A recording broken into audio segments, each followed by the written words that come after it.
Good evening. Welcome to the regularly scheduled meeting of the Yarmouth Board of Selectmen of December 18th, 2018. Please rise for the Pledge of Allegiance. I pledge allegiance to the flag of the United States of America and to the republic for which it stands, one nation, under God, indivisible, with liberty and justice for all.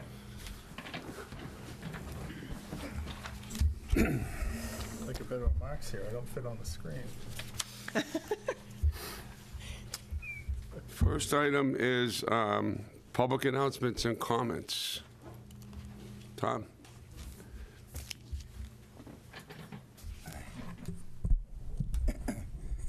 Good evening, Mr. Chairman, members of the board. Tonight here, the mic on? Okay. I'm here to speak a little bit about the school vote that we just had. I've been doing a little bit of research. As we know, we have a regional agreement, which I have here, I'm not going to go into reading. But in the regional agreement on debt, it refers to Chapter 71, Section 16, subparagraph D, which I in turn went to the state law to look at it and read it and looked it up. All right, it's 8 pages, but I won't be doing the 8 pages. Appreciate that.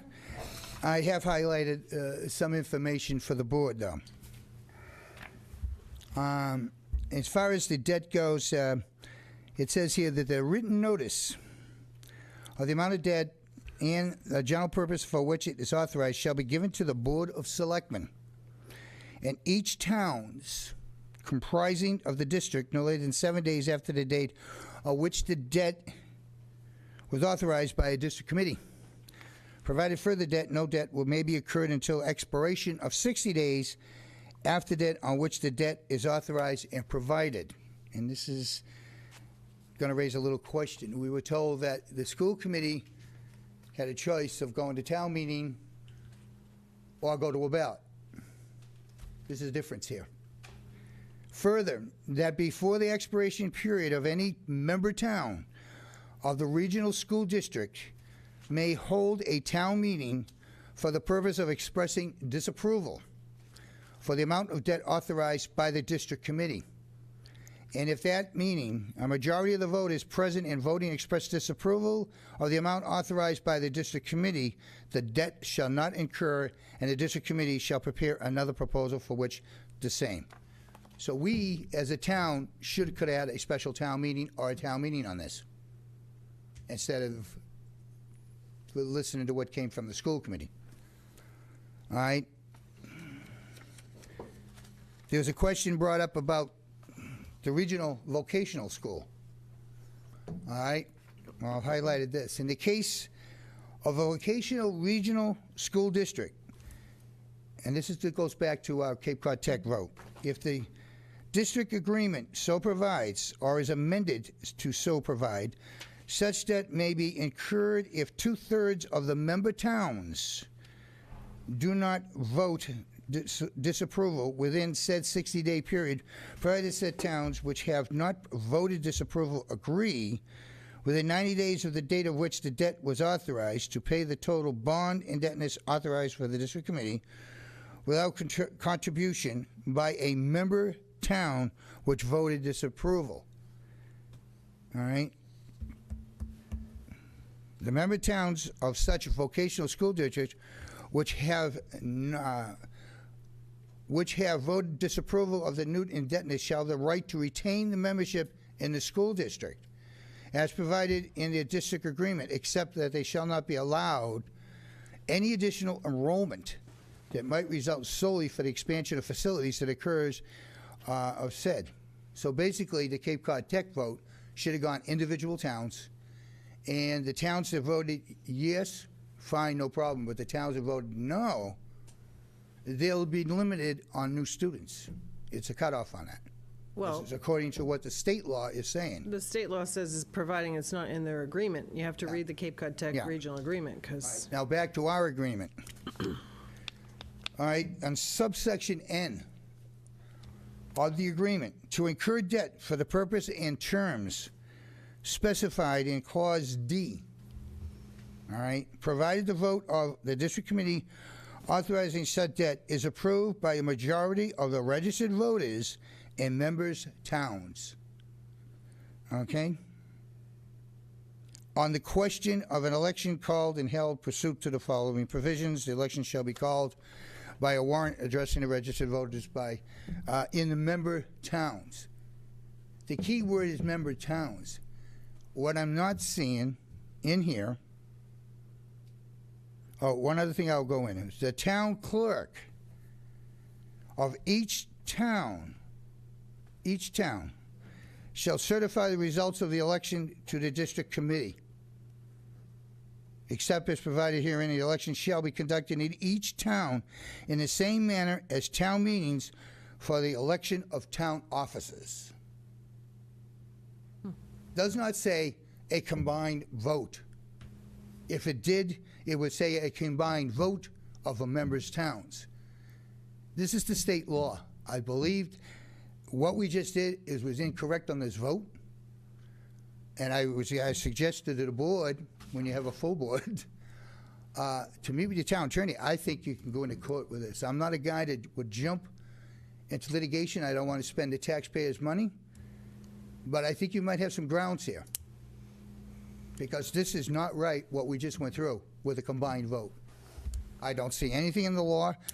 When I read this stuff, and I was taught how to read law, I look for little indents in there to see if there's an amendment or there's a change to the law itself.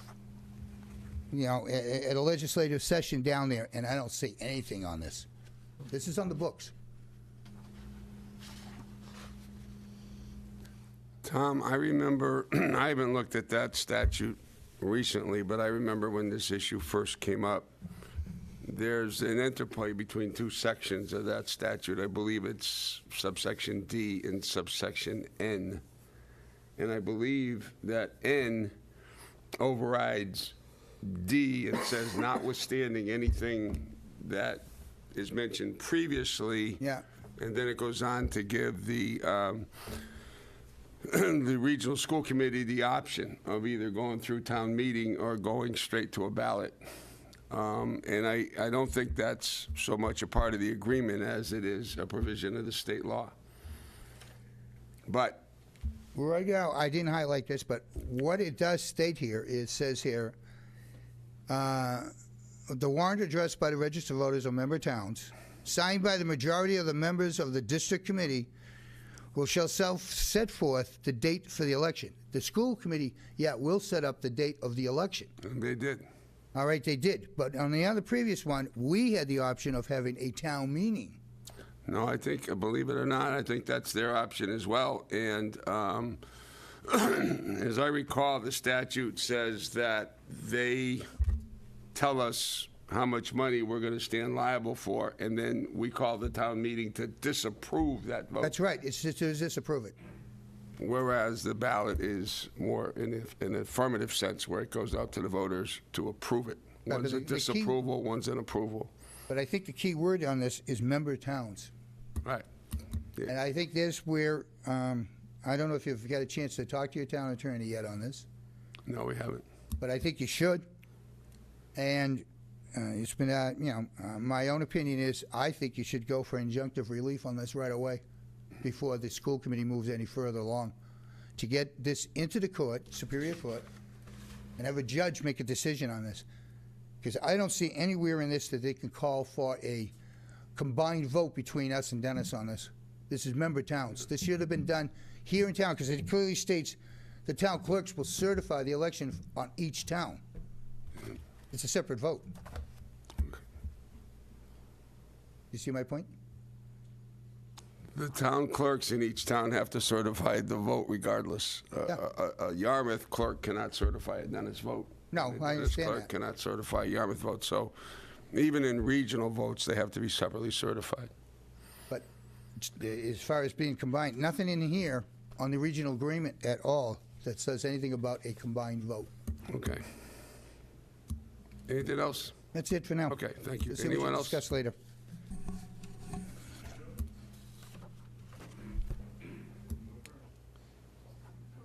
Tom? Thank you, everybody, and good evening. Tom Nicanel from the Village of Bass River in the wonderful town of Yarmouth. I rise before you this evening for two things, comment and an announcement. The comment would be we're coming up to a couple weeks. I guess last year we'll have the anniversary of the Great Flood. And I don't think that's going to happen this year because there's no more things we can remodel. But we had a great year from what I saw. All you folks participating and making our town a much better place, along with the administration and their staff. I just wanted to say that.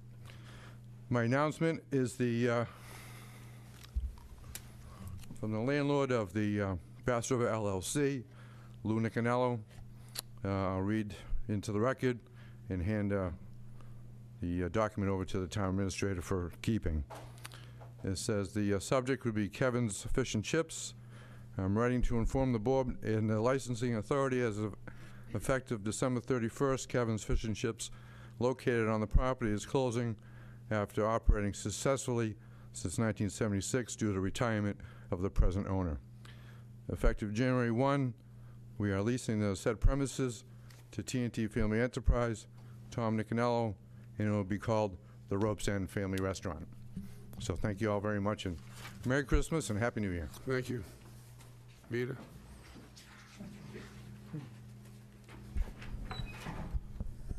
So welcome back, Eric.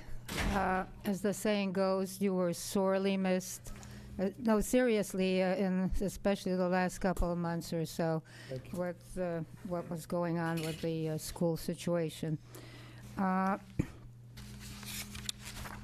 Thank you, Chris Greeley, for saving us from having to suffer the fate of Leicester, Northampton, Wareham. It looks as though all that tax money that was supposed to be raised by the pot shops will end up having to be used on security and the police work in order to host those pot shops in their towns.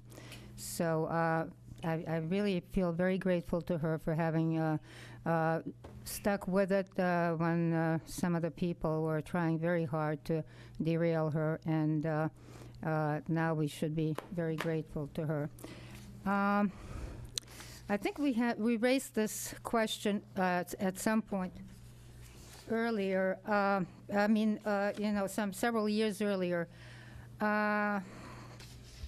Cannot we make arrangements for the people who own property here in town, but who vote in national elections elsewhere than in Massachusetts? Can't those people be given an opportunity to vote in the local elections? I should think that, we can, with today's technology, it should be relatively easy to set up something in terms of the registration of such voters, because it's unfair. I mean, these people, somebody who, spoke with me and asked me to raise this, happens, they're going to be very heavily hit by the new school tax that has to be raised, and they definitely would have voted no. I think we really need to make some arrangement. I just don't think it's very fair, because those people are liable to the taxes. They should have some say, and I hope that, I don't think there's any prohibition, is there? I don't know. Well, could somebody please look into that? You can't, you can only have one registered place that you vote. I mean, you State can't law vote. covers that. You have to declare your It's not, residency. it's not us, it's covered by the state. And, I mean, if they vote here, who's to say they're not gonna vote in their hometown, and then they get, No. it's one or the Only other. only in local elections that affect them as taxpayers here in this locality. No, not in the national elections, obviously. No, just the local elections. If those people show up for a local election, I mean, I don't see why you can even maintain the one register or whatever.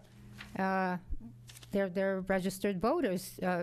They will be registered voters. In other words, maybe you have to have a separate list or something. But you know, they obviously cannot vote in the national elections. That's obvious. But isn't there some way that we can get them to give them the ability to vote on these local matters, especially when it involves finances?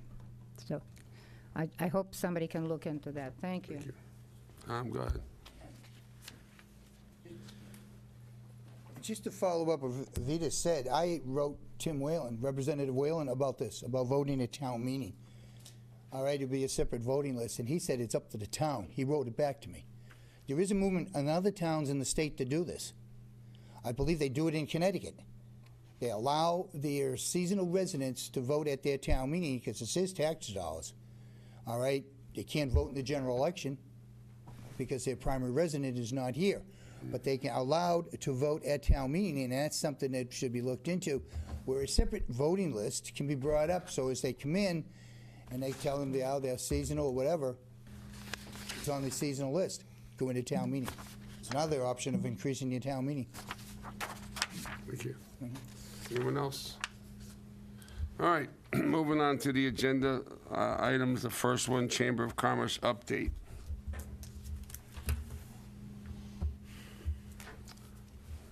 Good evening, Mary. Hey there, how are you? Happy holidays. Thank you. Thank you, same to you. Thank you. We actually have two presentations tonight. One, we were asked by the Select Board to do an overview on the goals that the Chamber is partnering with the town on. And then our second presentation is on our marketing contract from July 1 of 2016 through June 30th of 2017. For those of you who don't know me, my name is Mary Vilbon. I'm the Executive Director for the Yarmouth Chamber of Commerce. And I just, hopefully you were able to review the presentation that we submitted to you. It's very brief. Okay, I'm going the wrong direction.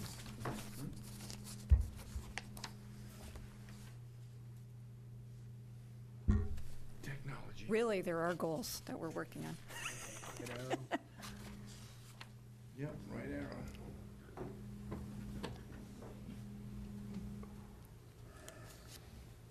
So that's our presentation. Thank you all. There we go.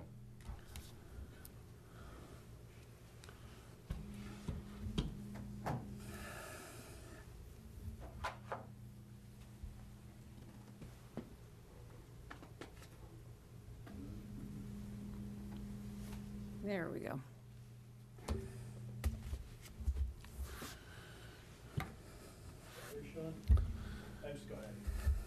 It's moved, somehow it's moving. All right. So the first slide is actually more, I think most of you know this, but we wanted to do this more for the audience because several times we'll be out and about in the community and people actually confuse us as one of the departments of the town, which is a compliment in some ways because it shows how much we interact with the town and work closely together. But we are actually a separate not-for-profit organization, a 501c6. We have our own board of directors. We have 4 full-time staff members, and when we get into our peak season, we have as many as 10 employees. We have 2 visitor centers. Most of you are familiar with the Route 28 Visitor Center here right in West Yarmouth, where we typically have anywhere between 15,000 to 16,000 visitors a year. And then we have the Route 6 Visitor Center with last year documenting over 80,000 visitors per year.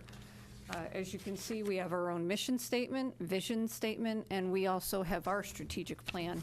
And sometimes, interestingly enough, our goals somewhat align with the town's, which is really a compliment for both organizations. So our board got together and we looked at the goals that the select board had set for this coming year.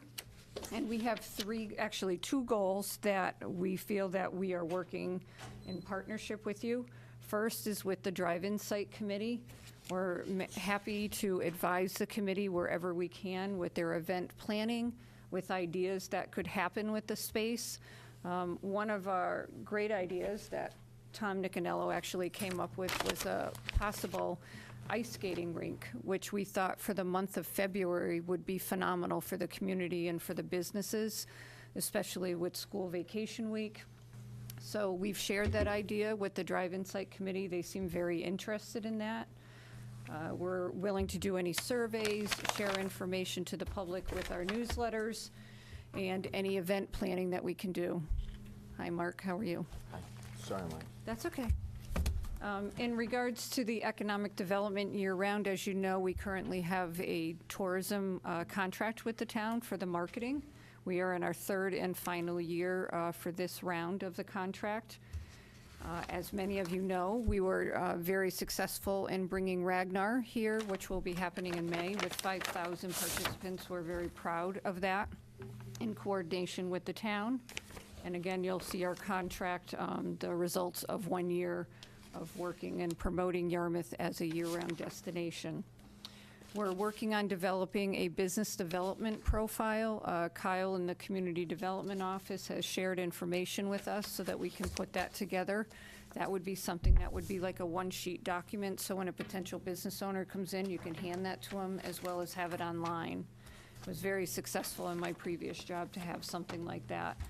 And then to expand the public-private partnerships. We know that that strengthens all of us as a community as well as the chamber. We recently worked again with Kyle in the Community Economic Development Office. Tom was one of the spearheaders even a few years ago with the idea of creating a easy permitting guide for businesses, potential businesses. And I actually talked to Mark Grills just before the meeting. They're very excited that the guide's coming along very nicely, and that we were able to give our input from the chamber, from the business standpoint, and it's nice to know that they've incorporated some of those suggestions. We also worked this year with the planning board on signage and hopefully some changes to make it a little bit easier for outdoor entertainment licensing, which is something we've been talking about for several years. And then we've been working with Karen Green and also with Chris Dwelly in regards to the entrance of the town hall and possibly a greeter. It sounds like that's something that the town would be moving forward with. And so the chamber's actually helping on how can we help make the displays in the open space area easier for not only our residents to find, but tourists when they enter the town hall. So that's a in-process project right now, but we're happy to offer our suggestions and recommendations wherever we can be helpful. And that's what we have on that. Any questions? All right. Nope. Teresa? Mark, you have any questions? No, I don't. No, I don't. You guys are an easy crowd tonight, okay? Hopefully that was helpful. Yes, thank you. I'd just like to take a minute, if I could, being president of the organization this year. Our executive director is very committed in what she does. She lives here in town.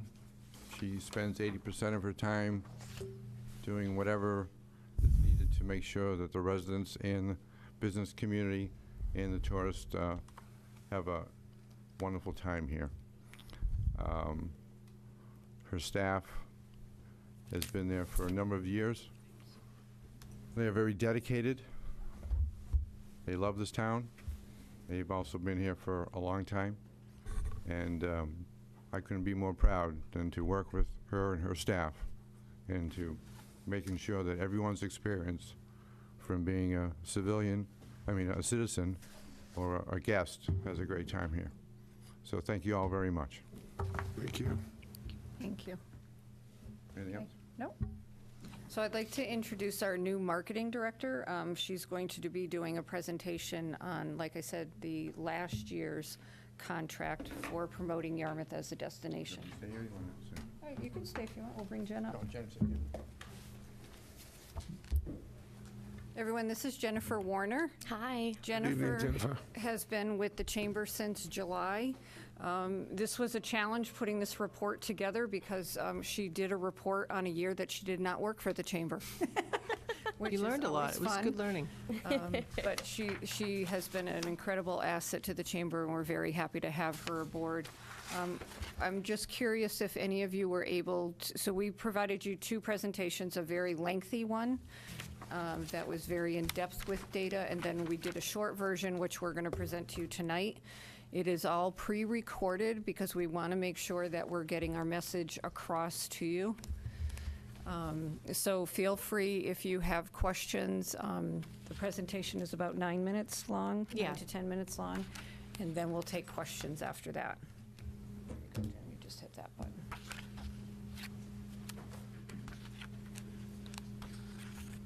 There should be sound with it.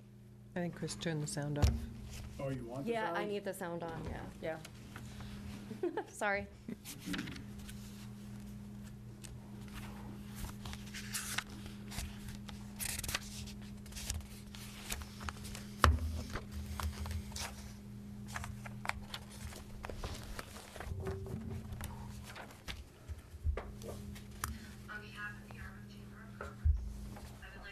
You might want to bring your microphone to the, Will it go over there? can they hear that at home?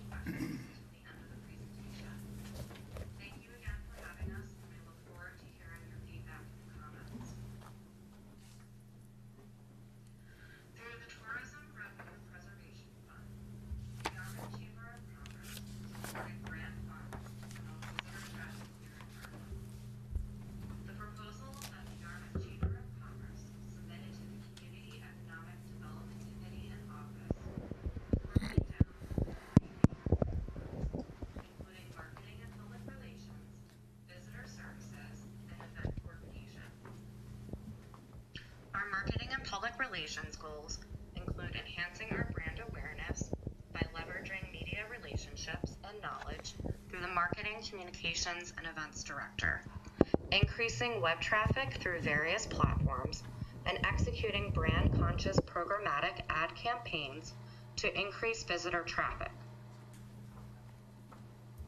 Under our Visitor Services section, we provide knowledgeable and friendly staff to welcome our visitors and leave a positive impression. Our goal is to keep our visitors informed about all the exciting things to see and do here in Yarmouth. Through event coordination, we intended to increase visitor traffic and pride in Yarmouth by providing well-organized and fun events that give Yarmouth a positive image.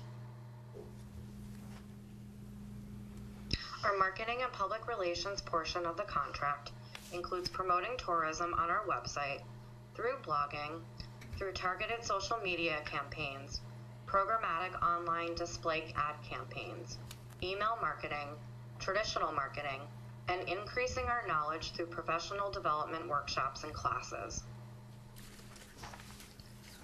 With the implementation of Chambermaster, we have seen a significant benefit. Managing information, inquiries, and event listings has been significantly improved.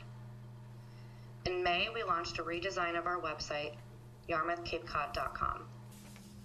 The new website is more user-friendly and has bright colors and photos that are in line with our branding guidelines. Our number of sessions, users, and page views decreased this past fiscal year because our organic search decreased in users from all 3 main search engines. We knew with the implementation of Chambermaster that some of our pages were duplicated, and that confuses the search engine results. This was an issue that Chambermaster took some time to fix, but overall, our year over year, not our fiscal year, users has actually increased by 4%. We use social media to push positive community news, promote tourism and local businesses with photos, videos, and events. Twice a year during the shoulder seasons, we put together paid advertising campaigns on Facebook. During the spring, we put together 2 stay and play giveaway packages. This campaign helped to promote hotels, restaurants, and attractions in Yarmouth, and Yarmouth as a spring destination. Through this campaign, we brought on over 82 new followers, obtained 888 email addresses, 32 post shares, 50 post comments, and 853 post likes. There were a total of 29,666 impressions, resulting in 3,321 clicks. The shoulder seasons are a slower time here in Yarmouth. While most visitors consider Yarmouth as a summer destination, we work hard throughout the year to promote activities and attractions in Yarmouth during the off-season. One way we reach potential visitors during the shoulder seasons is through a fall and spring online display campaign. There are two groups of prospective customers being served these ads. First-party data comes from a retargeting pixel that is placed on our website. This tracks anyone who has visited our website, and in turn, we can serve them an ad later. Because they have already showed interest in Yarmouth as a destination, this is a very efficient way to ensure we are reaching the right group. The second group of prospective customer comes from a third-party data. Our target demographic for these online display campaigns are couples without children, families with young children, and in the market for travel. These three groups cover the type of visitors we have in Yarmouth, and generally anyone interested in travel. Email marketing has many benefits. With real-time messaging, trackable user engagement, and a recipient pool who already agreed to receive your messages, your ability to deliver relevant messaging to your target audience is simple. During the fourth quarter of our TRPF contract, we designed a Stay and Play e-blast giveaway through WCVB TV Channel 5 out of Boston. We were able to distribute this content to their tourism email list, which has 50,000 recipients. Of those, we had an 11.79 open rate and a 2.47% click rate. The success of this campaign additionally resulted in our email leads growing by 245 emails. These emails are vitally important to our ability to continue to market our town and the exciting events happening year-round. Traditional marketing is a large category encompassing print ads, rack cards, photo and video, radio, and trade shows. Our rack card is a great piece of marketing used to promote signature events here in Yarmouth. The rack card is designed and distributed twice a year, during the fall, winter, and spring, summer, which helps keep the listed events more current while allowing a seasonal design. By reviewing our distribution areas, we also found some better opportunities to distribute this rack card. We changed our distribution where before we were only reaching 2 million people, but now we are reaching a potential 19 million. We hired a professional photographer to document several of Yarmouth's signature events, including our summer concert series, Trolley Tour Taste of Yarmouth, and the Yarmouth Port Christmas Stroll. The Boston Herald offers a unique opportunity to film a dynamic 2-minute video of our choosing to promote Yarmouth. This year, we decided to promote the Sand Sculpture Trail. The video had 34,000 impressions, 90 clicks, and a 0.2% click-through rate. The average click-through rate for video billboards is only 0.23%. The Chamber can also use this video for future marketing opportunities. We worked with several different print publications to promote Yarmouth as a destination. We contracted with the Boston Herald for a multi-page editorial with a print readership of approximately 200,143 and a combined Twitter and Facebook following of 249,000. We secured a full-page ad promoting Yarmouth as a four-season destination in the Cape Cod Travel Guide, which prints 150,000 copies. Through our partnership with the Boston Globe, we were able to receive a free Boston Globe Sunday Travel magazine ad, which we used to promote the Sand Sculpture Trail. We printed a full-page back of the Register newspaper quarterly throughout the year and also placed a full-page ad in the Yarmouth Town Handbook. As part of a multimedia campaign, we contracted with iHeartRadio out of Providence. With this 3-week campaign, we have 33 15-second terrestrial ads on 4 stations. Additionally, they run 60 streaming ads on all 4 stations, host 4 banner ads during the campaign, and offer 1 homepage takeover. We gain an additional 2 weeks of exposure through a trade with the station. In exchange for several giveaway packages, iHeartRadio gives us a 2-week online contest with 40 30-second air announcements about Yarmouth, and the contest as well gets 2 rotating banner ads on both 94 HJY and Coast 93.3 websites during the promotion. We participated in several trade shows, including the Boston Globe Travel Show, the Portland Golf Show, and the National Golf Expo in Boston. We provide many opportunities for marketing Yarmouth Golf. We offer complimentary membership and a free ad in the Mid-Cape Guidebook, promotion in our monthly e-newsletter. We feature their events on our website homepage. We also offer complimentary design services, and we also share and post relevant content on their Facebook and Twitter pages. In addition, we also organize stay and play giveaways, giving winners a round of golf at either course. Yarmouth Golf was also featured in the Boston Herald Road Trip Takeover article. Under the visitor services portion of the contract, we focused on providing a comprehensive concierge guide, training for hospitality staff, and participating in the sand sculpture trail. Starting in April, we design and print 5,000 copies of each edition of our concierge guide.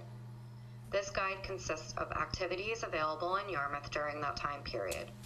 The Yarmouth Chamber of Commerce distributes these to local restaurants, hotels, inns, and other high-traffic areas like our libraries and the Cultural Center of Cape Cod. In partnership with the Steamship Authority and Red Jacket Beach Resort, we planned and executed our second Mid-Cape Tourism Summit. While Yarmouth is full of rich history, signature events, and exciting places to visit, oftentimes our frontline staff are not aware of all we have to offer. This event was a way to educate those who have the first touch point with a guest. We had over 80 people in attendance and offered 2 free workshops on customer service in the hospitality industry. The event ended with a networking reception with live music. The Yarmouth Chamber of Commerce, in partnership with Hello Summer J1 program, hosted a J1 orientation dinner in June at the Moose Lodge. The dinner was intended to welcome the J1s to Yarmouth and inform them of some of the day-to-day cultural differences that will make their experience educational and fun. There were over 75 J1s that attended this event. For the first time this year, the Yarmouth Chamber of Commerce organized a sand sculpture trail through funds provided by the town. A total of 33 sculptures were erected in town, making it the largest sand sculpture trail in the country. Media coverage included the Boston Herald Road Trip Takeover, Channel 5's Chronicle Main Street and Backroads, the cover of Cape Week, and Cape Cod Online. The photo contest was promoted through Facebook and Instagram. We had 3,470 page likes and 1,015 post engagements that included post clicks and reactions shares. On Instagram, we had 100 followers for the photo contest. Our final section of the contract focuses on event and coordination. Under this section, we allocated funds for public enhancements to the town of Yarmouth, as well as several events, including the Trolley Tour Taste of Yarmouth, the Yarmouth Port Christmas Stroll, and the annual Community Cleanup Day.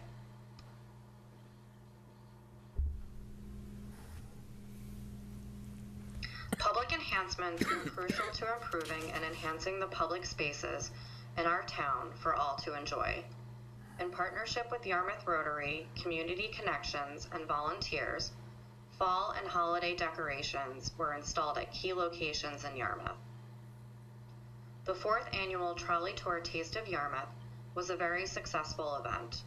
This year, we implemented an additional registration location for a total of 2 locations, the Cove and the Yarmouth House, to increase ticket sales and allow more attendees to join this growing and popular event. Attendees who registered at the Cove were invited back to the Loft restaurant for a dessert reception with raffle prizes and entertainment. We had over 400 attendees, and their attendance of this event was 60% coming from off-Cape and 40% from on-Cape. The Yarmouth Chamber of Commerce and Historical Society of Old Yarmouth coordinated the Yarmouth Port Christmas Stroll in 2017.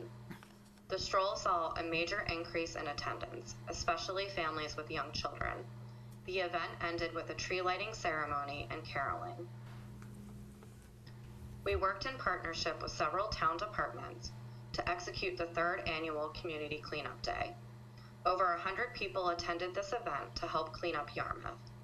Each attendee cleaned designated areas of Yarmouth from 9 a.m. to 12 p.m., and they were invited back to the town hall for an appreciation lunch given by Bass River Grill with awards. New this year, we had local organizations providing information on the different ways to go green.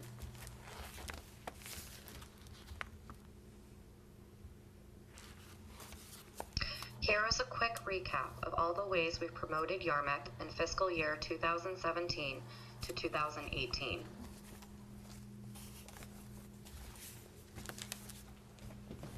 When one year ends, the next begins. We are working on several marketing initiatives, including our Facebook ad and online display campaigns.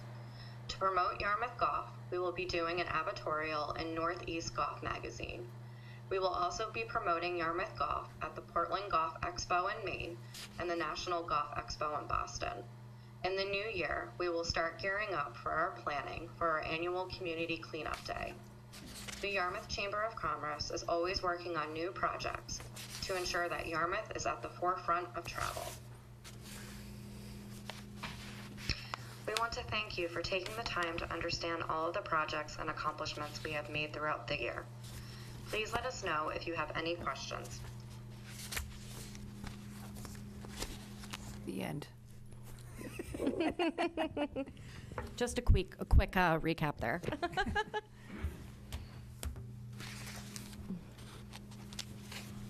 Any questions or comments from the board? No, I don't have any questions, just general comment, thank you for your efforts. I get all your email blasts and everything, so, I know that the effort is there. I think the events that you put on are great, and did you say you were in the 3rd year of your contract, Mary? That's Yes. correct, yeah. Are we renewing Mary's contract? So there's a new RFP will come out sometime in the next few months, so we'll have to reapply. Well, thank you for all that you've done. Thank you. Thank you. The effort is clear and appreciated. Keep it up with the golf, please. Yeah, we're working very closely on that, so thank Yeah. you.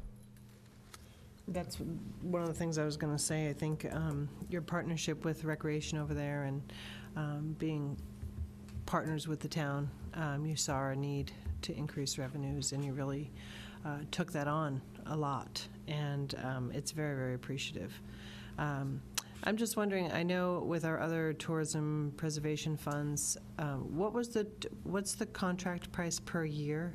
We're at 150,000 right now. Okay, and that includes all the advertisement and... Everything that you just saw, Okay. yes. So, I guess my bigger question would just be about the return on investment. Have you seen progression? And I know you said that the clicks are more and the impressions. I know that that's marketing terms that basically talks about how many people view your message, which is important. But with specific advertisements, do you track to see how successful they are in making sure that the money's placed in the right places? Yeah, we make sure that we get reports from anyone that we do advertising with, and from there, we analyze it. And being new to the chamber, there are some things that, I would like to change going forward, especially like looking at print advertising, because that seems, a lot of the circulation numbers seem to be going down year over year. So I would like to maybe explore some other opportunities, maybe take that money and maybe do more online advertising, because that seems to be more successful.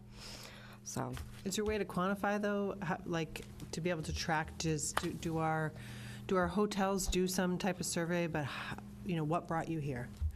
We do for our, for the TRPF events that we do, we always do the survey cards to see where people are coming from and if they're staying at a hotel and other things that they plan on doing. So we always send those back to the town too. So they have that report. And we do the year-to-year comparisons to see if there's a change. And if there is a change, we try to, have the conversation of why, what's changing in the climate and the environment that, either to the positive or the negative, right? Certain things, for example, the trolley tour, we talked about that this event could grow.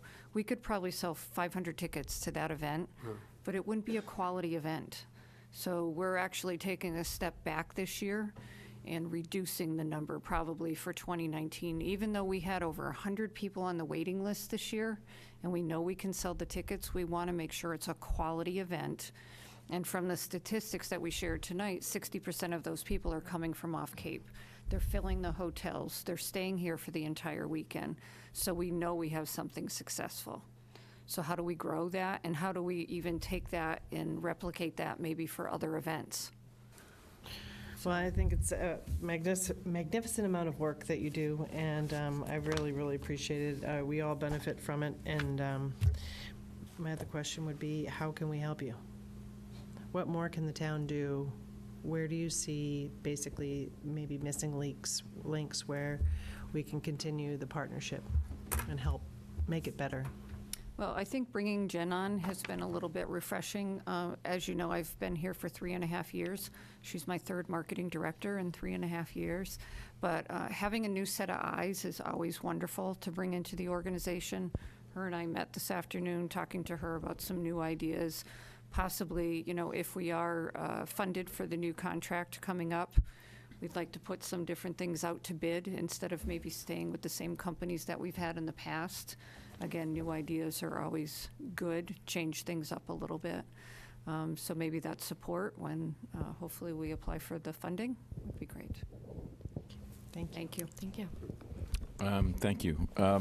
I too would like to echo the comments that were offered by Eric and Tracy. I also think that your website looks beautiful.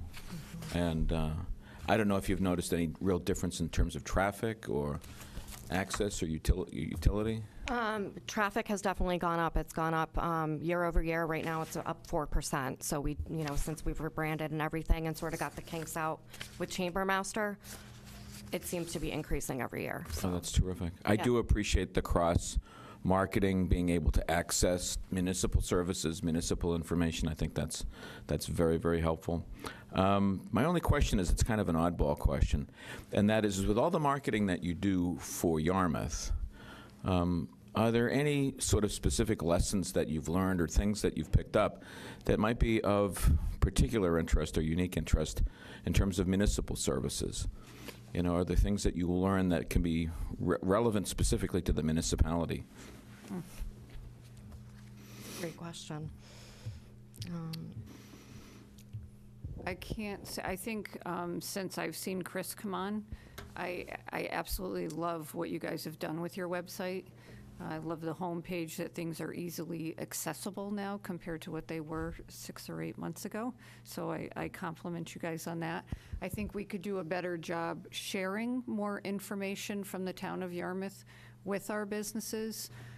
Mark, you and I have had the conversation when the town warrant's available to have that shared with our business community. I think we could do a better partnership with that information. So, maybe that's things we can talk about, Chris, in the future of being able to collaborate that. I see other chambers that are able to do it, and they do it very successfully. So I think from our standpoint, we could do a better job. Yeah, no, I appreciate that. I think in terms of building crowds for town meeting and getting information out about the warrant articles, we've talked before, I think also about maybe trying to do a pre-town meeting forum, obviously help in marketing that and getting word on that could certainly be very helpful. I'm glad that's still on the radar screen. I think that's very, very good. No, but it looks all good.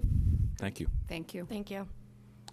I just had a question. I didn't hear part of the audio. You mentioned 3 main groups that you were targeting, and I think you said... Oh, you mean for our I think you said one was young people without children. Oh, yeah, so it was One was couples. Let me families just- with yep. young children. What was Yep. the third group you mentioned? It was, let me just pull it up real quick because I want to give you the accurate information.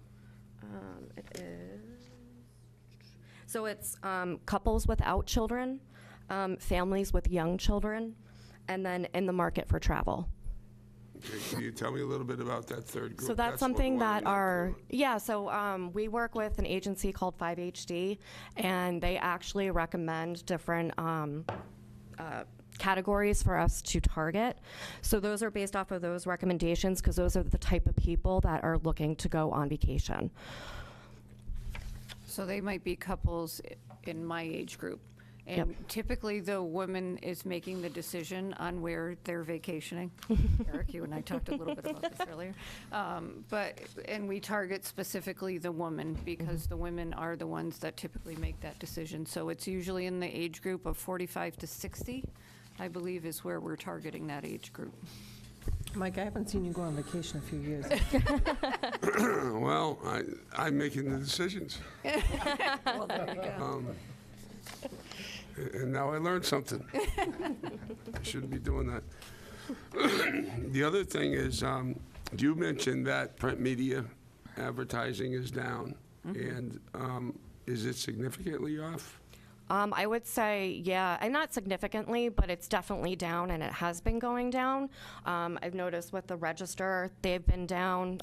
The Boston Herald is also down, and I think that has a lot to do with the fact that they were sold earlier this year, but it seems like across the board, it's all slowly going down each year. I'm not surprised to hear that. Yeah. Because, I mean, most people, when they're trying to get new information, they automatically go to the internet. I don't know anybody that really scans newspapers or brochures before they at least make that initial inquiry. And from our online. standpoint, it's not trackable either. So you may have the Boston Herald in your hand, but I have no idea that that attracted you to Yarmouth. Where if I have you on a Facebook online campaign, I know that you've clicked through, that you specifically had an interest. So again, we're always trying to gather data that we can justify the spend for the funds that were awarded. So. I also like, as I think Eric commented, and Tracy as well, what you're doing with Yarmouth Golf. That, from what I hear, I don't golf, but what I hear about the money that's been put into the course, it's become quite an amenity in Yarmouth, and would probably be very appealing to people that want to come here, and at the same time would help dramatically in terms of the budget struggles that we're having with the golf course being self-funding. And we're working very closely with Pat Armstrong. And as we said in the presentation, as we did in the past, we'll be attending 2 golf expos, Portland and Boston, which are the 2 biggest ones in the Northeast. One, we actually help to staff it, and other than that, we partner with the Cape Cod Chamber, who's been a huge partner of ours when it comes to golf. So we'll be continuing that this year as well. The only other comment I have is, I imagine to do all this advertising, you have to have a basic concept of what it is that you're offering. And you mentioned that your target is Yarmouth as a destination. And you know how I feel about that. I've always been pretty vocal about being within reach or being there. And I think that's the approach to take, because I think we do have a lot to offer people that want to come and visit. Agreed. Yep. And we're very proud to say that the CEDC did award us $30,000 to continue the sand sculpture trail for 2019, and we're very proud of that because last year we think that was a huge success, the exposure that it was given, and I think the new artist did an exceptional job. So we're hoping to expand that. Eric has something else. Thank you, Mike. I watch the Golf Channel, I'll admit it. And every once in a while, there's a commercial on there for Yarmouth Golf, and I wonder, who does that? Is it you or the golf department? It's Pat that does that, yes. Yeah, my only comment, I'm happy to see it there.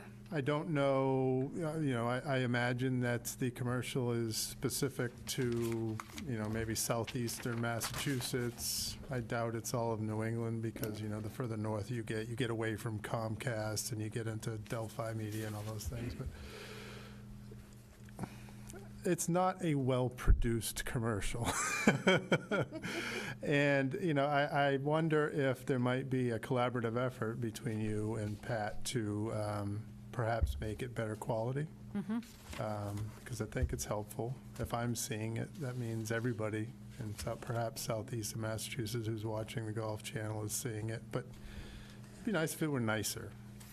It sounds like it's narrated by Earl Brenner in the 70s. But I'd like to see that improve. If you can have anything to do with that.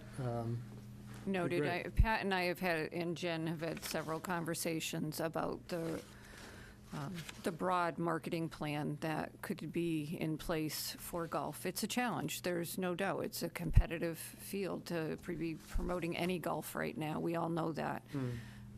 But again, we're all about data. Again, television, we don't have that kind of money, so we probably would never do that, again, because it's not trackable. Right. So you have no return, so we might make some different suggestions to the golf department. And I think we're working towards that. We're having good conversations about what could happen for the marketing of golf. Good, thank you. And if I can just say, Mr. Chairman, you folks are all welcome up to the building up there, the old police station. Anytime you want to come by, feel free, stop in. Next year, Mary has quite a bit of stuff for 2019 on the slate, and we like to see you all participate in some of our business after hours. You're all welcome, and we'll have a few other big events. We're always looking forward to working together with the selectmen at Ragnar. I'm sure will be one of them, and so 2019 will be very exciting. We With can that, still dance on the beach, right, Tom?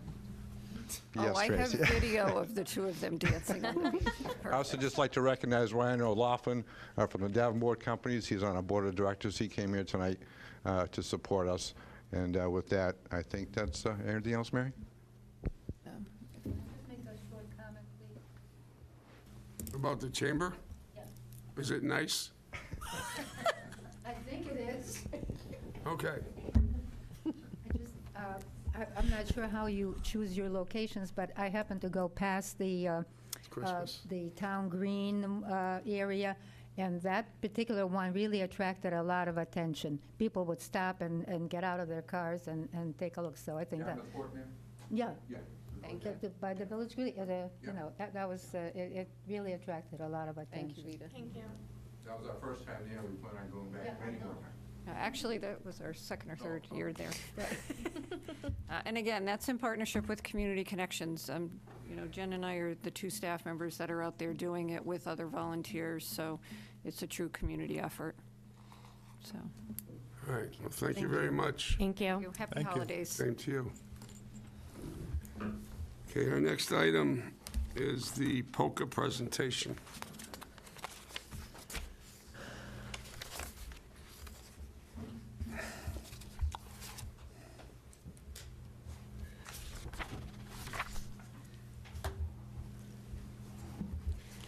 Good evening. I had a quick question to the chamber, if you don't mind. Do you guys have a toxic waste day? Can you hear me at all? Do you have a Tom, toxic do you have a waste? toxic waste day? Well, the county, That's at the county tran- has I know, county. Used to do At the it. transfer station. Two? Super, yeah. So, Senior center, wants the transfer station. right. Hazardous waste. Announcing that and putting that on your website would be great, too. Yeah. Good answer. Okay. Thank you very much. Hello, I'm Laura Kelly. I actually reside in Northeastham, born and raised in Dennis. I am the president of POCACapeCod.org. That stands for Protect Our Cape Cod Aquifer. nonprofit put together by concerned citizens to do all we can to educate about how special and unique our aquifer here is on Cape Cod. Today I come to talk not about water, believe it or not, more about land. I have given you folks 2 studies that are so unfortunate in my work. They are proving harm to people and to bees. So the active ingredient that is harmful to us now, proven as of the summer, is glyphosate. It is an active ingredient in such common things as like Roundup. Our homeowners can get their hands on it. Of course, certified applicators and large companies like Eversource. I have a few asks for the town today, but before I get into those details, I'd love to make an announcement. For anybody that doesn't know, Eversource is not spraying 2018 on any Cape Cod or Martha's Vineyard properties, rights of way, power lines, as well as the whole entire state of Massachusetts. There's a vegetation management plan that they wrote. They needed to rewrite it according to the Massachusetts Pesticide Advisory Board. It's now in MDAR's hand, that's the Massachusetts Department of Agricultural Resources. They have not even approved it yet. So we believe in the spring will be the next time for the comment period. And I want to give thanks to everybody who wrote last spring's comment period because it prolonged the process so much. Time ran out. Thank you all. And please do it again in the spring. Another announcement. Last night, Chatham Board of Selectmen, I gave the same presentation to them. And just to update you, they voted unanimously on my 2 requests. Request number 1, would this town Board of Selectmen please vote to not, to volunteer, we can't use the word ban, because Massachusetts has a preemption law that prevents towns from banning things like Roundup. So my ask is to voluntarily not use glyphosate products on any town-owned land. Extending that to schools, cemeteries, parks, rights of ways. There's lots of conservation land. There's parks. There's things outside of just town-owned land to think about as well. What's going on are these studies are proving harm to developing children. So I think about, where do children go? And it's something that I wish to bring to the towns and have them have the control over this, because I just got back from the state, Massachusetts Pesticide Board, last Tuesday, a week ago. I've been working with them. They meet 4 times a year for the last 3 years. That's 12 times. I've given presentations. This is the POCA team. When I say I mean the POCA team. They have gotten the same information I gave you guys with the proof of harm from these studies. And they voted to do nothing. They are unwilling to move forward without the EPA. The EPA changes the standards, then too shall the state, is what they told me. In the very beginning, when I met them 3 years ago, they said, Laura, you show us harm. You show us harm. So I finally, it's so unfortunate, I finally have proof. Dwayne Johnson, California, groundskeeper, schoolyard, 2 years using Roundup, non-Hodgkin's lymphoma. Brought Monsanto to court this summer. The jury granted him $289 million. The judge shifted it to $78 million. He accepted the plea. it stands that Roundup is harmful to humans. September, University of Texas in Austin, proof that glyphosate, the active ingredient in Roundup, is harmful to the microbiota in bees. The state's not willing to take this information and make a step at this time. I'm going to the towns, all 15 towns, saying, will you please voluntarily not use glyphosate on any town-owned land? It's the first thing to vote on. Second thing to vote on is, did you guys receive the Marblehead Today, yep. proposal? This is a 7-page plan written in the town of Marlborough in 2005 that still stands today. It's an IPM, an integrative pest management program. This is a great guide, reference, example letter. I'm asking the Board of Selectmen to please ask your Board of Health to take this example, this policy, and adapt it to your town. Change it, alter it, write it in your words that make it right for you to feel comfortable enough to create a policy to stand up, to protect your citizens, children, visitors, pets. And the studies are amazing in other countries, and they're really almost non-existent in ours. Other countries are banning said products. So there were 2 other ideas on my original request letter. One was to let you know that there is a company in Chatham that is able to help shift towns from a conventional methods with the use of Roundup, nitrogen, phosphorus, fertilizer use, to non-toxic. They reside out of Chatham. They're called Pure Solutions. They're here in the audience. If there's any direct questions to them, feel free to ask them. Would love it if they could hook up with your DPW just to create, again, it's about changing times. Proof is out there now. We've got to shift and do the right thing, and education is going to be the key to success. So here are willing parties. They've been together for 9 years doing this with other municipalities off of Cape Cod.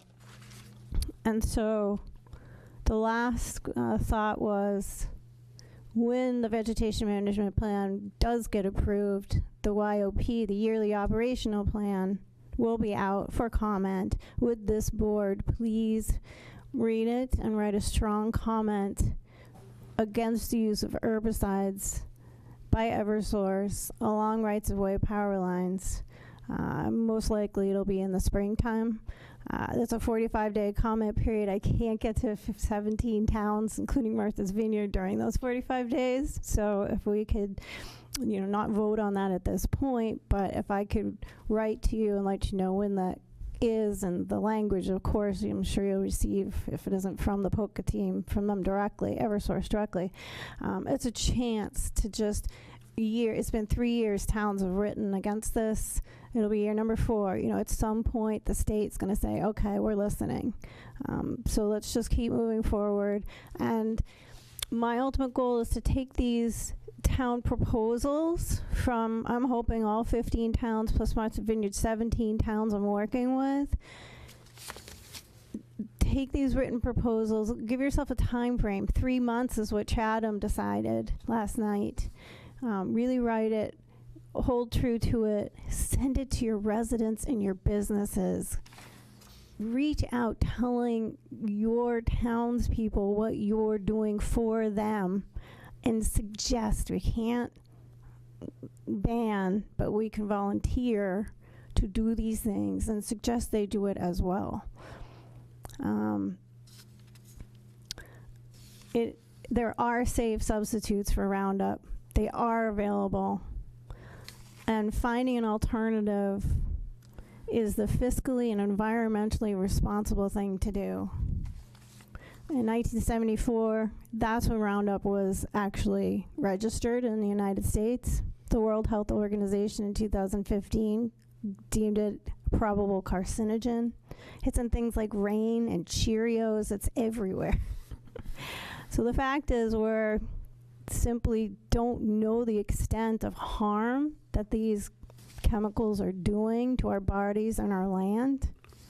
But it is the health and the welfare of our families that is at stake. So I'm here to ask that this town please do what I'm requesting, and believe that it's a simple shift to get off of Roundup, and even cost effective. Thank you. Any questions? Feel free. Mark? Laura, thanks for coming here tonight. It's always good to see you. Thank you, Mark.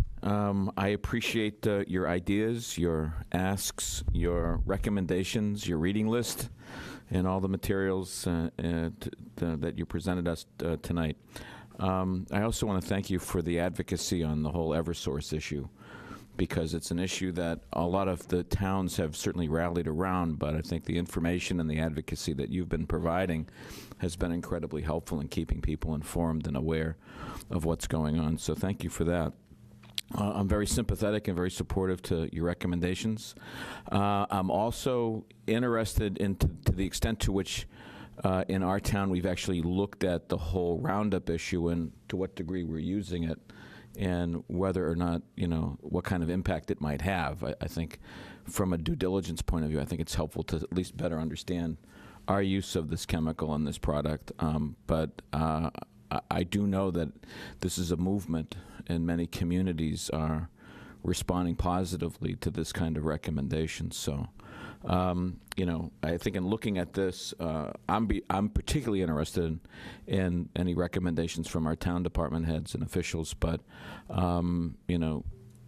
should they be comfortable with it, I'd be totally supportive of this proposal. So, thanks for presenting it to us. Dan, do you know if we've had a chance to? No? It's a good question.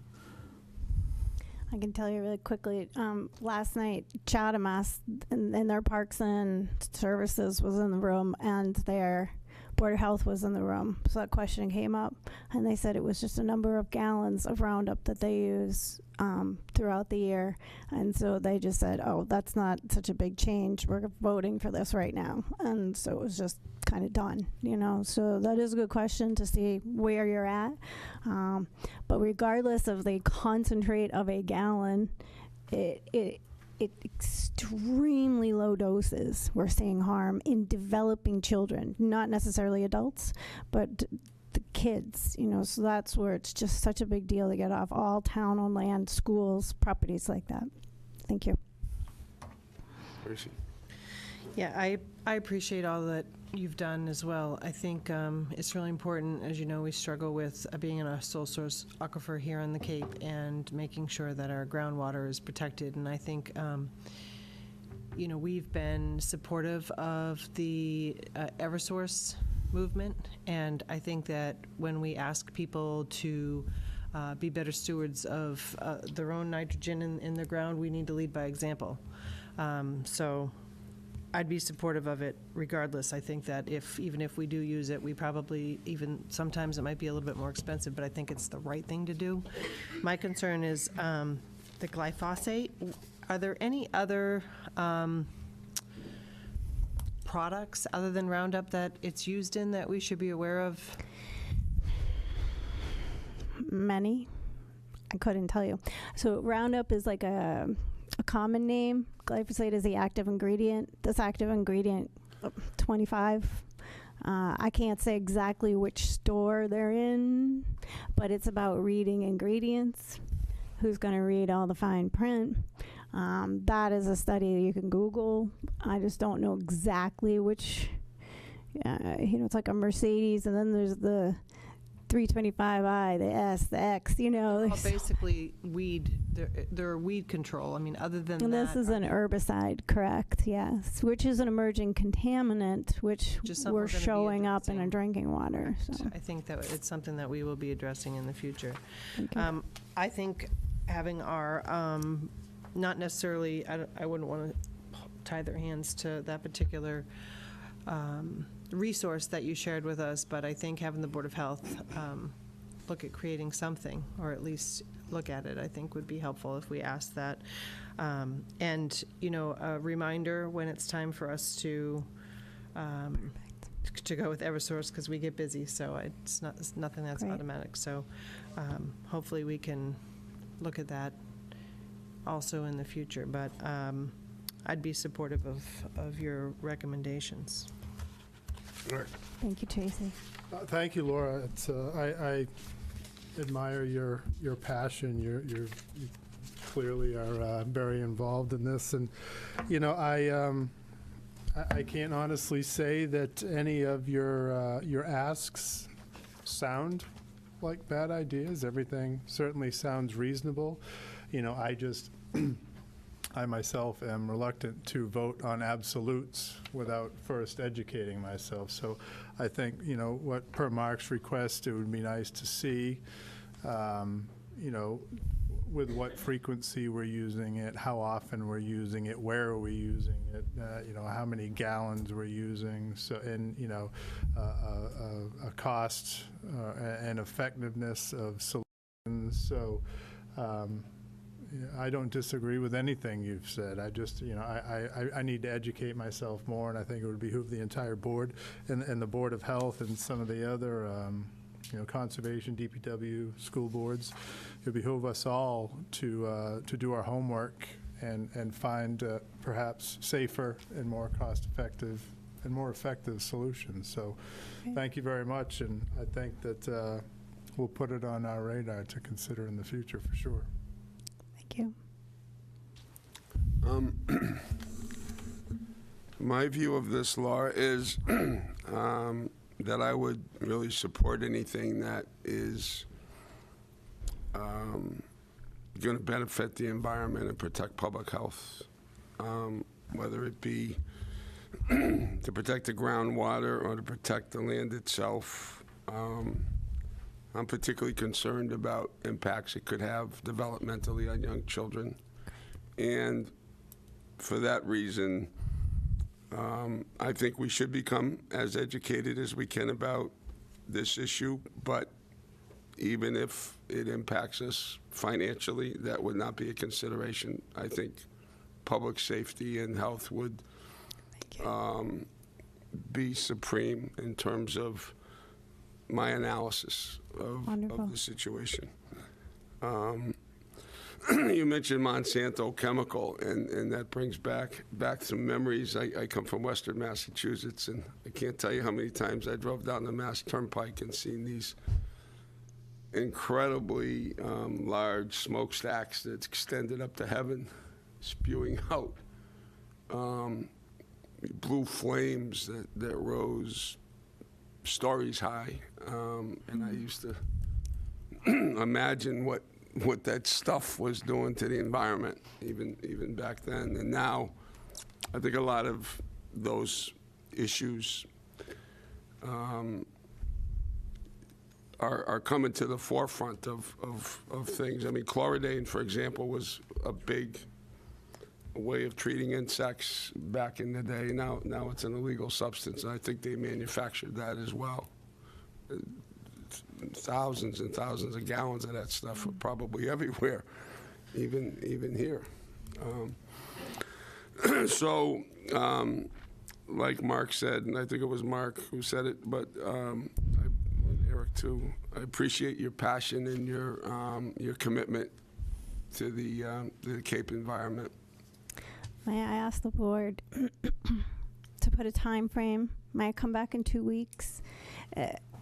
Seeing how Chatham worked last night, the guys in the audience, their Board of Health and their Parks and Services, they knew off the top of the head, yes, we have 3 gallons of concentrate that we use. So it was that quick. So I'm hoping maybe an email to your DPW, Parks and Services, and Conservation, you know, gather the information. It shouldn't take long. If I could come back in 2 weeks.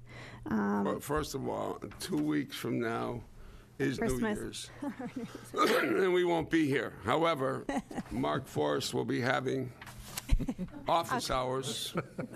Oh, sorry, I heard that's funny. I thought I'd come find you. You can reach him through the town email, or you can call 1-800-I-CARE. And you can reach him 24 hours a day. And if for some reason you can't reach him, just email me and I'll give you his cell phone number There and you his go. address. No. Thanks, Mike, for the Point public service being- announcement. Appreciate that. What's your extension, Mike?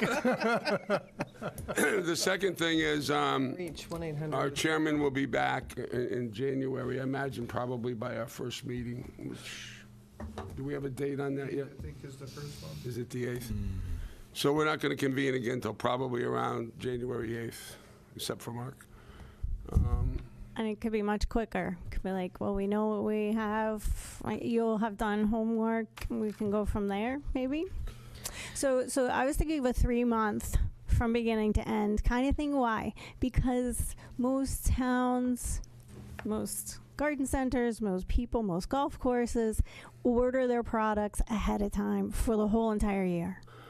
You know, so there's a, you know, as a gardener, we think ahead, not wait till April. You know, so that's my only reason for trying to think about doing this sooner than later, and to actually work on this with the Board of Health. That's going to take a lot. That would take a while. You know, the town of Chatham is offering them 3 months to go through the process of people going on vacation in the winter, this and that. So those are my thoughts of just putting a time frame on this. I'd like Otherwise, to make it'll a be motion. June Tracy before has you a know it. motion, so let's see if Yeah. that Thank you, Tracy. kind of addresses this in some way. I'd like to make a motion that we, I understand, I guess I do understand the need for the information. I just don't know, for me, I don't know if it's going to make a difference. I think that, you know, we've supported asking Eversource for 3 years not to do it, but yet we're going to do it. I think that that's something, I feel like we should lead by example. So if it's 2 gallons or 6 gallons, I think, from my perspective, I think that we need to go in a different direction. So I'd make a motion to support her requests. Do we have a second? Come on, Mark. Come on, Mark. I'll tell you what I'll do, Tracy, you owe me one. For sake of discussion, That's I will- okay, I you will have- second it. I will second it. I guess we'll talk to Mark and Eric. I guess your hesitancy is we have to become more acquainted with the underlying facts of this. As I've said before, I'm very supportive of what Laura's trying to do. I've followed her work for many years. I admire her. I think she's doing a great job. But I think fundamentally what's being asked here is to some degree, I think it's helpful for us to just do our due diligence, to do our job. How much of this chemical, I think it's reasonable to ask and to report to people, how much of this chemical are we using? Where are we using it? What are we doing? It's very easy to voluntarily ban utilizing a substance, and I think this happens a lot. But then what happens is, within a matter of days or weeks, we end up using another chemical or another substance that continues to do probably the same thing. So I think what she's asking us to do is something a little bit more broader and more fundamental, something even I support even deeply, and that is to look at how we go about dealing with these problems. She's laid out some recommendations for other approaches for managing, certain types of plant forms, and I think that this is an approach we should look at. It makes a great deal of sense. So I would not interpret asking for us to do some due diligence over the next few weeks to come up with the information so that we can have a discussion as board members and then share that information with Yarmouth residents and to get the recommendations like you did in Chatham. Great. I see no objection to that, and I don't think anybody should interpret us as being opposed to what you're proposing. That would be a mistake to take away from this conversation. I do believe the voters put us in here to do due diligence. I'd like to do it. I'd like to do our homework. I'd like to get the information out, and then I think as a board, we're very prepared to do the right thing. We're not prepared tonight. We don't have the answers. I mean, I'm not trying to be disrespectful, but this is on the agenda. It would have been nice to have some type of information on background, knowing it was coming, that somebody should be here to be able to answer those questions. That's There is one letter I probably should have read before now into the record. It's from an Irene M. Payne, P-A-I-N-E, dated December 18th. She's in favor of banning this substance. She says it's a known carcinogen, and why not ban it from use on our town fields where children play, golf courses, and other town-owned properties. She lives in Yarmouth. Port gives her address and would appreciate our careful consideration of what Ms. Laura Kelly will present to us this evening. I think one thing that's important with that to note is that the school district isn't a town department, so it could only be a recommendation. That's the Board of Health, correct, yep. To relieve you guys, I think it's all about time. We can do this. Why? Because nobody's using said products until April. So invite me back in 2 weeks. What do you say? We compromise here. I'm okay with this. Find your information, gather it, and let's have a discussion. Let's tell the town. Would the guys 8th using- work for you in terms of if that's our next meeting? January 8th. And that's a Tuesday night. I can't tell you off the top of my head. Meetings are always Tuesday, yeah. I can't tell you off the top of my head because I'm going to all towns right now. But regardless, I can have somebody from my team here. So yes, I'm going to say Well, yes. how does I'm only the vice chairman, so I want to ask how the rest of the board feels about that. Putting it on for January 8th. And looking at the Or in Truro that schedule, night. it seems like a relatively light agenda. I just, don't forget, it's, we're asking other town departments to have input, and I'm not sure that putting an artificial time limit on them is fair. I think that we have time because it is winter, and the 8th is. I'd put a sometime within the next 60 to 90 days, but our policy has been to give the appropriate boards and committees adequate time to register their feedback. So I would be in favor of a little bit more of a lenient, not 3 weeks, let's say 6 weeks. Let's split the difference. How about the between 22nd? I'm sorry? How about the 22nd? We don't meet the 22nd. I don't. I'll give Tuesday? you, I'll 22nd? tell you when we're, We meet the 15th, the 29th, the February 12th, Oh, I'm the February 15th. 26th. 15th. I don't pick a date. We can compromise here because there isn't spraying going on. This is why I feel like this is okay. What do you think for a date, Eric, a tentative date?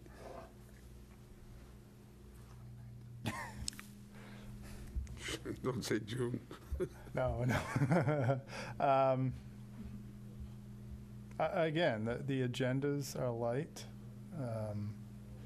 29th is light with the exception of town administrator annual review. But, anytime, any meeting in January, we could do January 22nd, January 29th, February 12th, December, 2 months, I'm hearing the town administrators suggesting the 29th. 29th. So, 29th? So- Yeah, I mean, this is a tough time of year, everybody's on vacation, but we'd also have to get it on the other boards. Yeah, can we agree then on the 29th? You comfortable with that, Tracy? Whatever. Eric?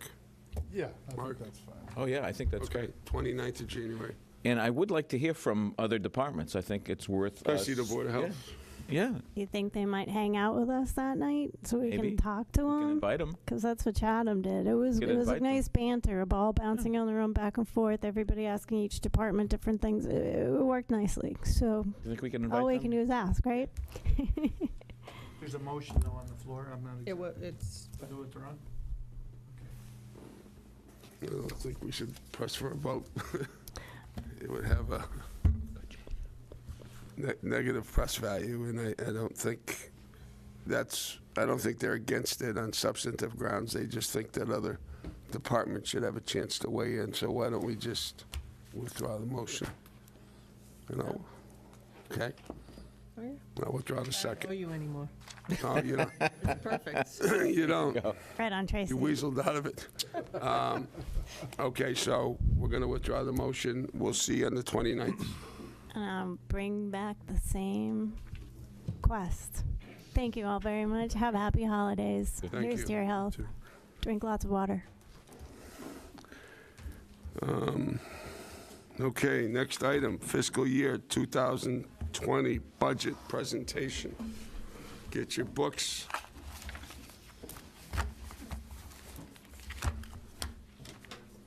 Is this good news or bad news? Today, it's not Little bit of bad both. news.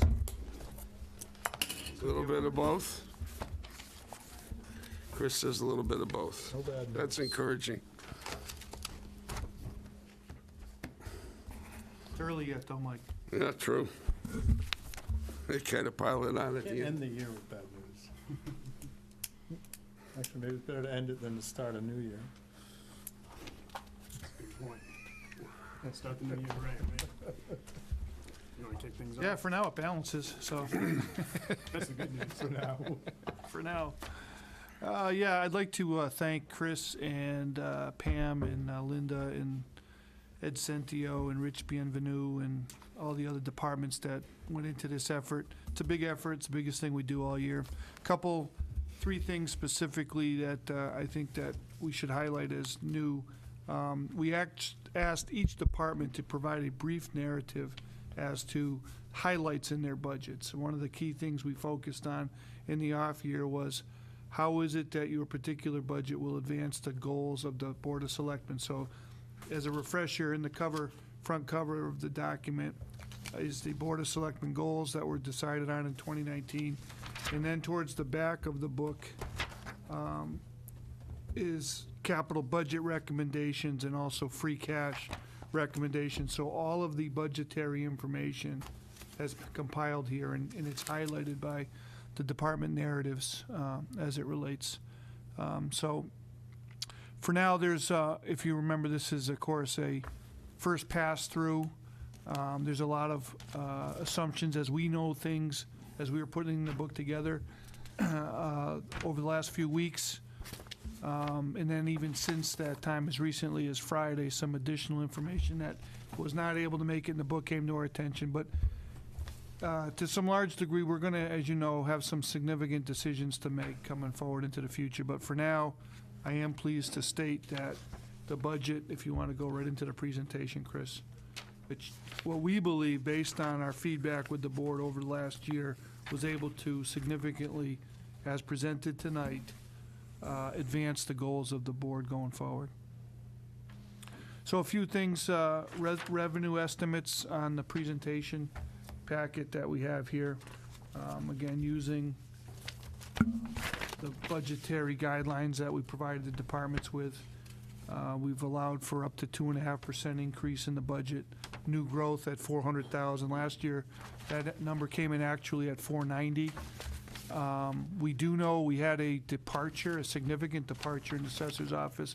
Brad Hinote had passed off to Orleans to be the head of assessing in Orleans, so we're a little bit behind on growth calculations there. So we're working with the assessor, Andy Machado, to get updated information, so that number may change in future iterations. But as we know it today, that's the number that we plugged in. Local receipts are estimated at $1,068,000 more than actual received in 19, which collectively as receipts stays around 95% of actual receipts collected in fiscal 18. That was the goals of the board, is to try to stay 95% within that goal or lower. Excuse me? Yes. Do you think dimming the lights might help? Yeah, I was It gonna might. ask Chris, can you turn these off? Yeah. Make that bigger so we can read it a little bit better. Yeah, no. Not sure if I can do that, but I can do that. And then, I can't see it. total revenue estimate growth, $2.9 million. For, on the next page, what's the major cost increases that we're experiencing? Well, we've allocated 2.5% to the DY budget. We know, though, already preliminarily that's not going to be enough money. But that is what 2.5% growth over last year would represent. Cape Tech, the assessment's not done there yet. Is that, yeah. just a question, is that 2.5 plus the student shift, or No, just the 2.5 Just 2.5, overlap? yeah. Yeah. So Cape Tech, I was with Bob Sanborn yesterday. They're in contract negotiations too right now with all their units. He doesn't have a definitive number, but we're going with 2.5% increase from last year's number. I do believe he indicated that we have one less student this year going there than we did last year. Town wages, including the COLA, steps, and longevity pays and sick leave buyouts, tallied $613,543. The pension growth in the liability is, at the time that we went to production with this document, it was estimated to be an increase of $193,727 from last year. Late Friday, we were notified with a up-to-date assessment from Barnstable County, and we're going to need to add $400,000 to that line. Why? They probably have a recalculation in the actuary done related to retirements. We've had a lot of retirements, and we're have significant more coming in the future. I'll get an exact answer as to the driver there. We had increased it without a firm assessment from them, I think 5% over last year's actual number. But usually the pension boards every 2 years recalculate their. So that 193 is going to be plus 400? It's going to be plus 400, we know that now, so for a number of about 593. And that's a pretty firm figure, that 400? I believe that's going to be a pretty firm, no? No, that's it. That's it, for the pension board, that's correct. It's what? That's a guarantee. Guaranteed number? Yep. 400 even? It'll be $595,446, but that's only if we're able to pay on July 1. If not, Give me that total number again. $595,446. Okay, thank you. The other one is, the next one is insurance. We've had an uptick in liability in health and property, so we've plugged in a number, talking to the insurance entities and also the health Cape Cod Municipal Healthcare Group of 10% right now, year-over-year growth. We're gonna, I believe, find out more in mid to late January from the Cape Cod Municipal Health as a more accurate number that we could plug in. But for now, for this exercise, it's at a 10% increase. Additional things, IT needs. The flood was a mixed blessing. What it did do is it caused us to invest heavily into IT technology and implement some long put-off measures to ensure that our IT capabilities become more robust in the future. It was a bit startling as to how delicately and precarious it was. So going forward today, among some of the changes that were identified is the server farm is all upstairs now. It was probably not the best idea to put it in the basement. That all being said, there is a cost to that. There's also a cost associated with implementation of the IT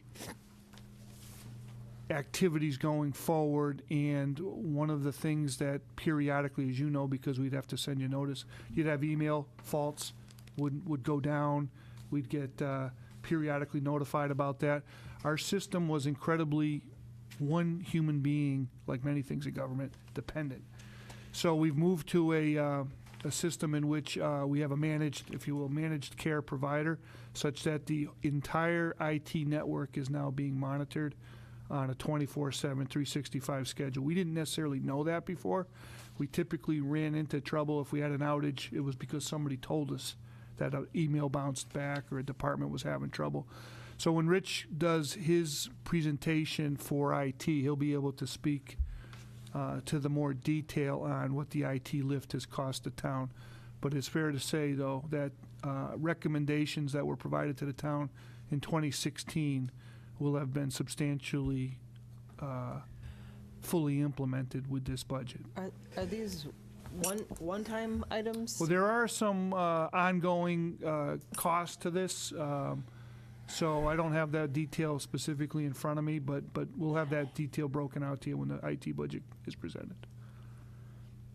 The other one that's on the horizon, we don't really have an exact dollar value, but we've got to start to plan for it, and that's the OSHA situation. So we do know that there's going to be a significant cost to us in training employees. The amount of training we presently do is going to need to increase a minimum of probably 10 hours for full-time equivalent, maybe a little bit more, and probably 4 to 6 hours for part-timers. And then onboarding training is going to be significantly more than what it's been in the past. So we've made some adjustments in the technical and professional budget to accommodate some assistance. We've been working with our insurance company and also with the county to try to the extent that we can, keep the cost on that down. There's also going to be some like personal protective equipment and some other equipment we're going to run into that we're going to know we're going to need to upgrade. One of the casualties of the budget's going to be the police mechanic facility is going to be deactivated, decommissioned, and cleaned out. That activity will migrate over to the water department, and we'll try to work with the police department on a transition plan on that until we get a final endpoint with DPW garage. Ultimately, vehicle maintenance, there's allocation within the proposed DPW building to pick up the police activity. But right now, the garage is, it's a significant liability to the town that we couldn't continue to operate. There was, Chris can speak more to this because he ran, and I believe Eric was on this committee as well, the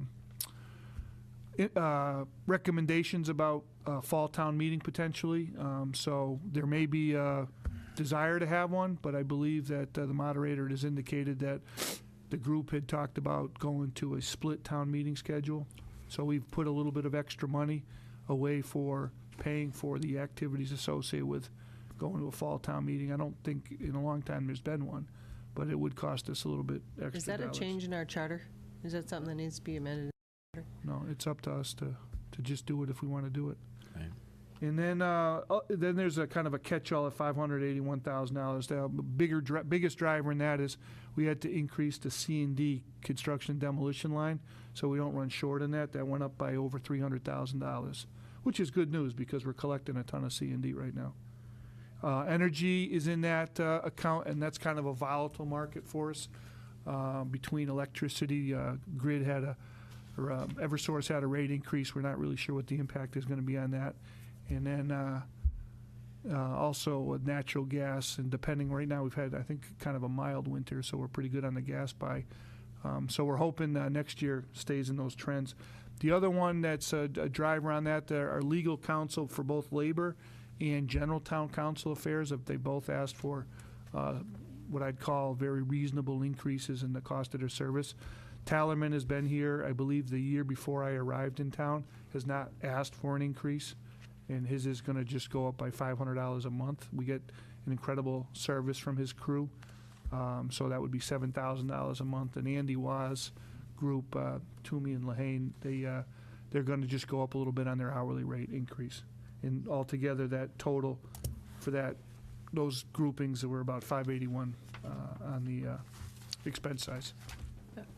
Can I just go back to the town meeting? I just want to make sure we have a placeholder because I know that we had to have an article.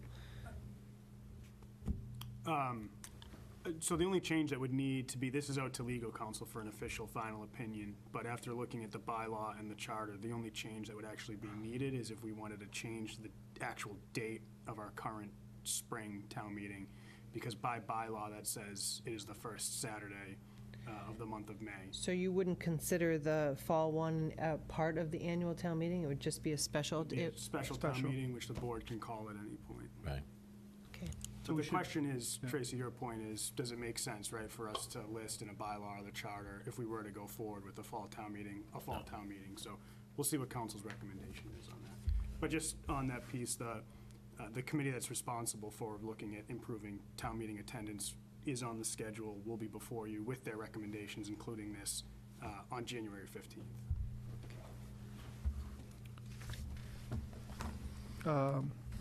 So on the next slide is just to kind of encapsulates total growth, total driver increase in the expense of the town, leaves a line item for excess levy capacity right now of just under $6,500. We do fully carry $1.5 million in capital cost and capital expenditure, and then the $1.2 million for the road work plus 2.5% on that from an past override. So right now, all of that is intact. Well, no, that's actually not a minus, 393,000, 394,000. Do those numbers take into effect the 400K increase in No. pension? No, because that just came to us Friday afternoon. Friday. We got it. Yeah. So we're negative. We're negative. So we're negative, 400 grand Yeah. almost. And then the year over year, the last 3 years, what the growth is between schools and the operating budget. Chris has the exact percentage growth. I think it was around 4 to 4.5%. So From- town operating is 4%, yep, schools is 5.25.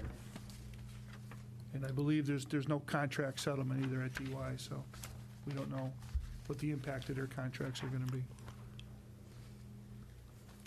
So now the next slide talks a little bit about the school shift. Remember, Cape Tech, the assessment is not valid yet. It's not been authorized, but we do know there's one less Yarmouth child. Should be under 3% is what the superintendent's telling us, so we've planned for 2.5%. Might be a little bit less than that when it finally gets to our table. The other one is related to the school shift, and we prepared this based on some numbers that we had received from the school department earlier during probably November, based on their October 1 enrollment that they had at the time. But the numbers they used last night at the budget meeting are different than the numbers here. So they since had refined the numbers, I believe, downward. I think we were carrying more Dennis children leaving the system than they're presently showing from last night's meeting. What that seems to mean to us right now, based on some quick analysis, is a potential delta of about $850,000 unaccounted for. So kind of a similar scenario that we've been in the last couple of years. I'll work with the school department, though, to better define what that is. Like I said, that caught us off guard because we did not get those numbers from them, the same ones that they used last night. I don't know. How do you want to do this? Do you want us to ask questions as we go, or stay until the end? Probably save them to the end, maybe, Uh, to get there. Capital budget, Chris handled the capital budget activities this year? There was a lot of asks, so he can speak to So those. the full list of recommendations from the Capital Budget Committee for FY20 are in the binder.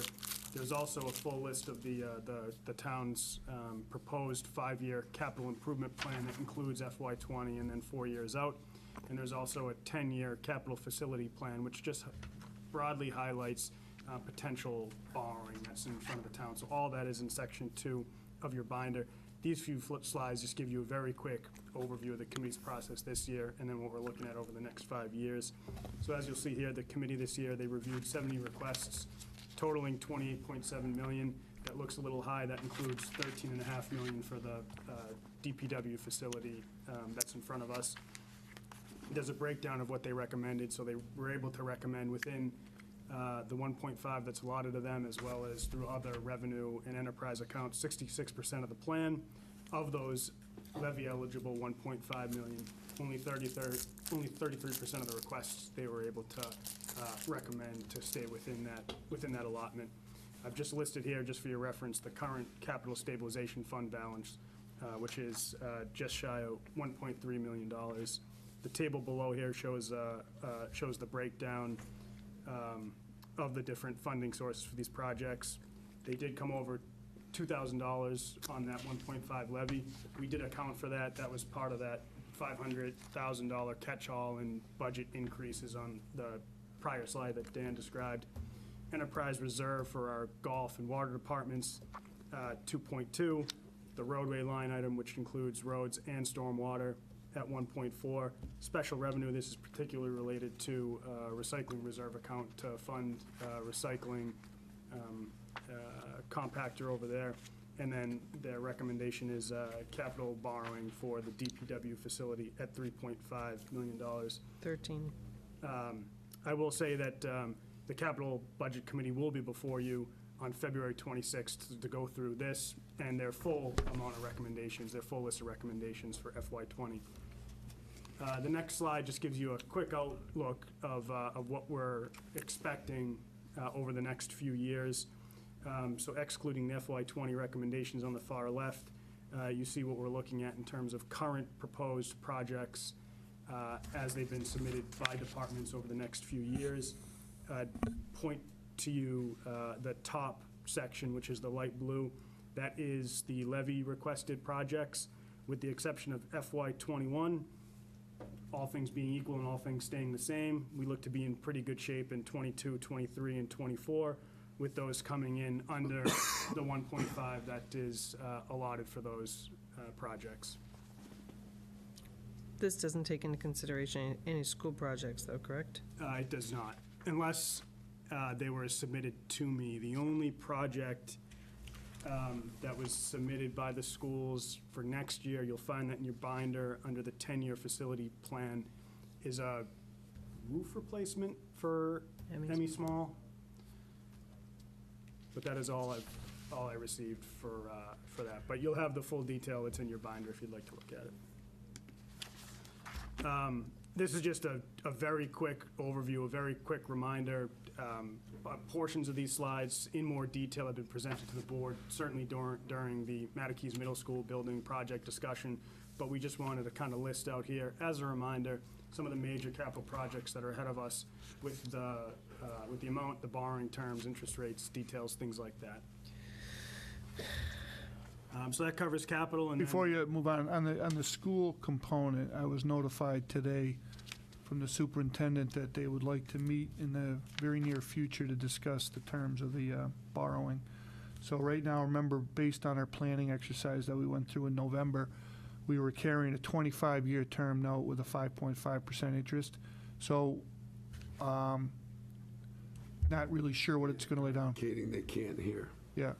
So back in November, we carried for the school exercise 25-year note and a 5.5% interest rate. So we will be getting together with the school department staff and their financial advisor to discuss what the options are, much like we did with Cape Tech, and be able to come back to the board with what that borrowing looks like now that there's a project in front of us.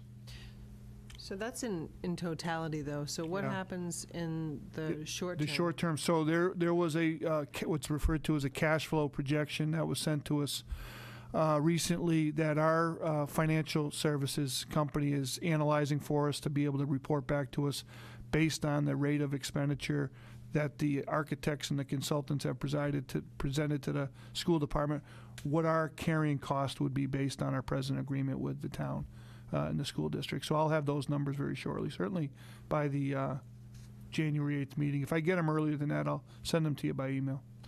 So, but we're talking about a contract, what they were discussing last night was a $2.2 million contract. Yeah, so usually on the borrowing like that, like what Cape Tech did, they went out, they do the borrowing on their own, they get access to capital, the capital markets.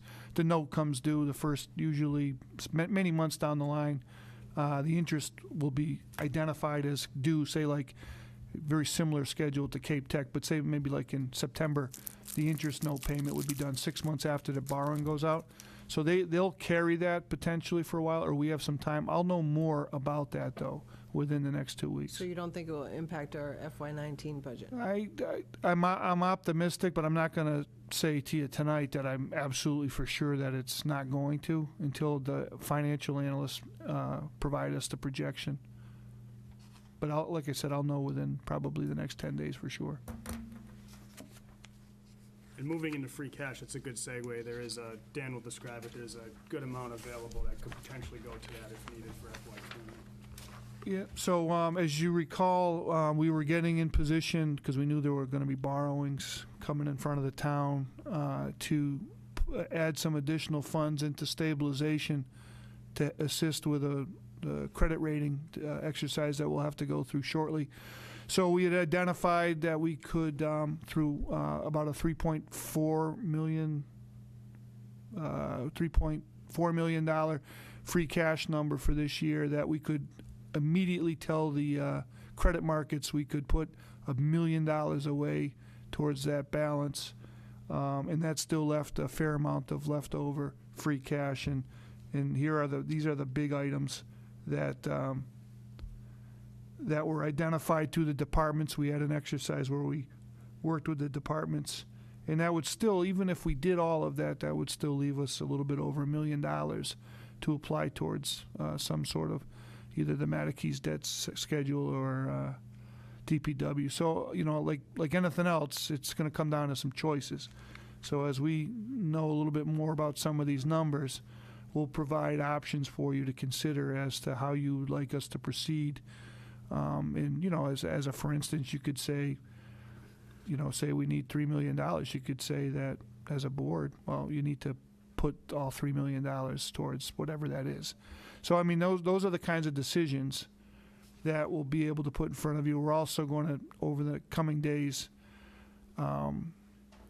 be able to take a look at each line item within the budgets that we added. There's some detail to them, and we could pare that back as an option as well and get ready for if we have to carry the debt on the town's back, what that would look like. And again, those would be given to you as options to consider. So there's a lot of work that we're going to have to do over the next 30 to 60 days. So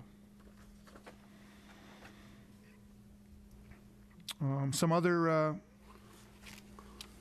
I just want to point out, based on your comments to the people, that that's not a long-term solution. No, it's not. None of those are long-term solutions. That's correct. It's how do you get from here to there with the least amount of pain possible? And our job is to provide you with options and recommendations. So,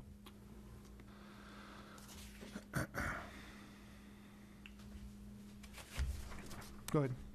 Oh. Yep. So this is just a quick overview. You've seen this slide in years past. It just gives you a sense of our current budget expenditures versus the availability that we have in our stabilization accounts. So if you look at our general fund, excluding schools, the amount there, we have 10% in our current stabilization. And then this stabilization, if we were to appropriate that full $1 million out of free cash, would bring you up to 12.5%. The general fund, the line below it, which includes schools, leaves you at about just under 6%. With that added $1 million, it brings you in just under 7%. The 2 points down below, one is the board's, is a component of the board's financial policy, and the second is GFOA. And I'll just read that for the folks at home, is that the stabilization fund balance should be between 5 and 17% of operating expenditures, excluding schools. And the GFOA, which is the General Financial Officers Association, suggests 2 months of reserves, or 16.67%. And so our current stabilization balance, both general and the capital figure that I gave you prior, is $4.4 million. These next two slides are also slides that you've seen before. These detail where we saved money and how we got to that $3.2 million in free cash. So this first table just lists out the estimated receipt savings. So this is on FY18, what we budgeted, and then what we actually brought in, and you see the savings there. The driver of that, the largest driver here, was $700,000 in additional, or an increase of motor vehicle excise over what we had initially budgeted. And the next slide is on our appropriation savings, or where we were able to turn back money at the end of the year. The leading category there was health insurance, where we turned back just under $400,000. Just to fill in some information, we'll know how our motor vehicle excise tax returns are doing by February, when the next committal goes. There's kind of like mixed messaging going on in the auto market. So we'll be interested to see what February yields for where we are. If it's a good return, strong return, then that would bode pretty well potentially for next year. But if it's weak, then we'll have to make some projection reductions at that case. So. And then just to close out free cash, I just mentioned Section 3 in your budget binders lists out the full detailed requests or potential projects that we could use the free cash for in FY19. And it also gives you a detailed history of how free cash was appropriated last year. That's it.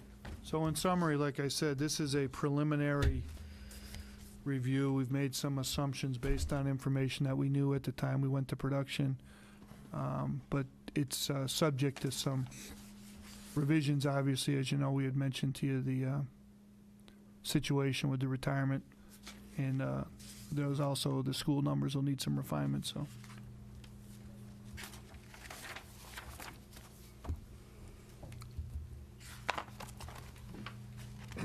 Ready for questions?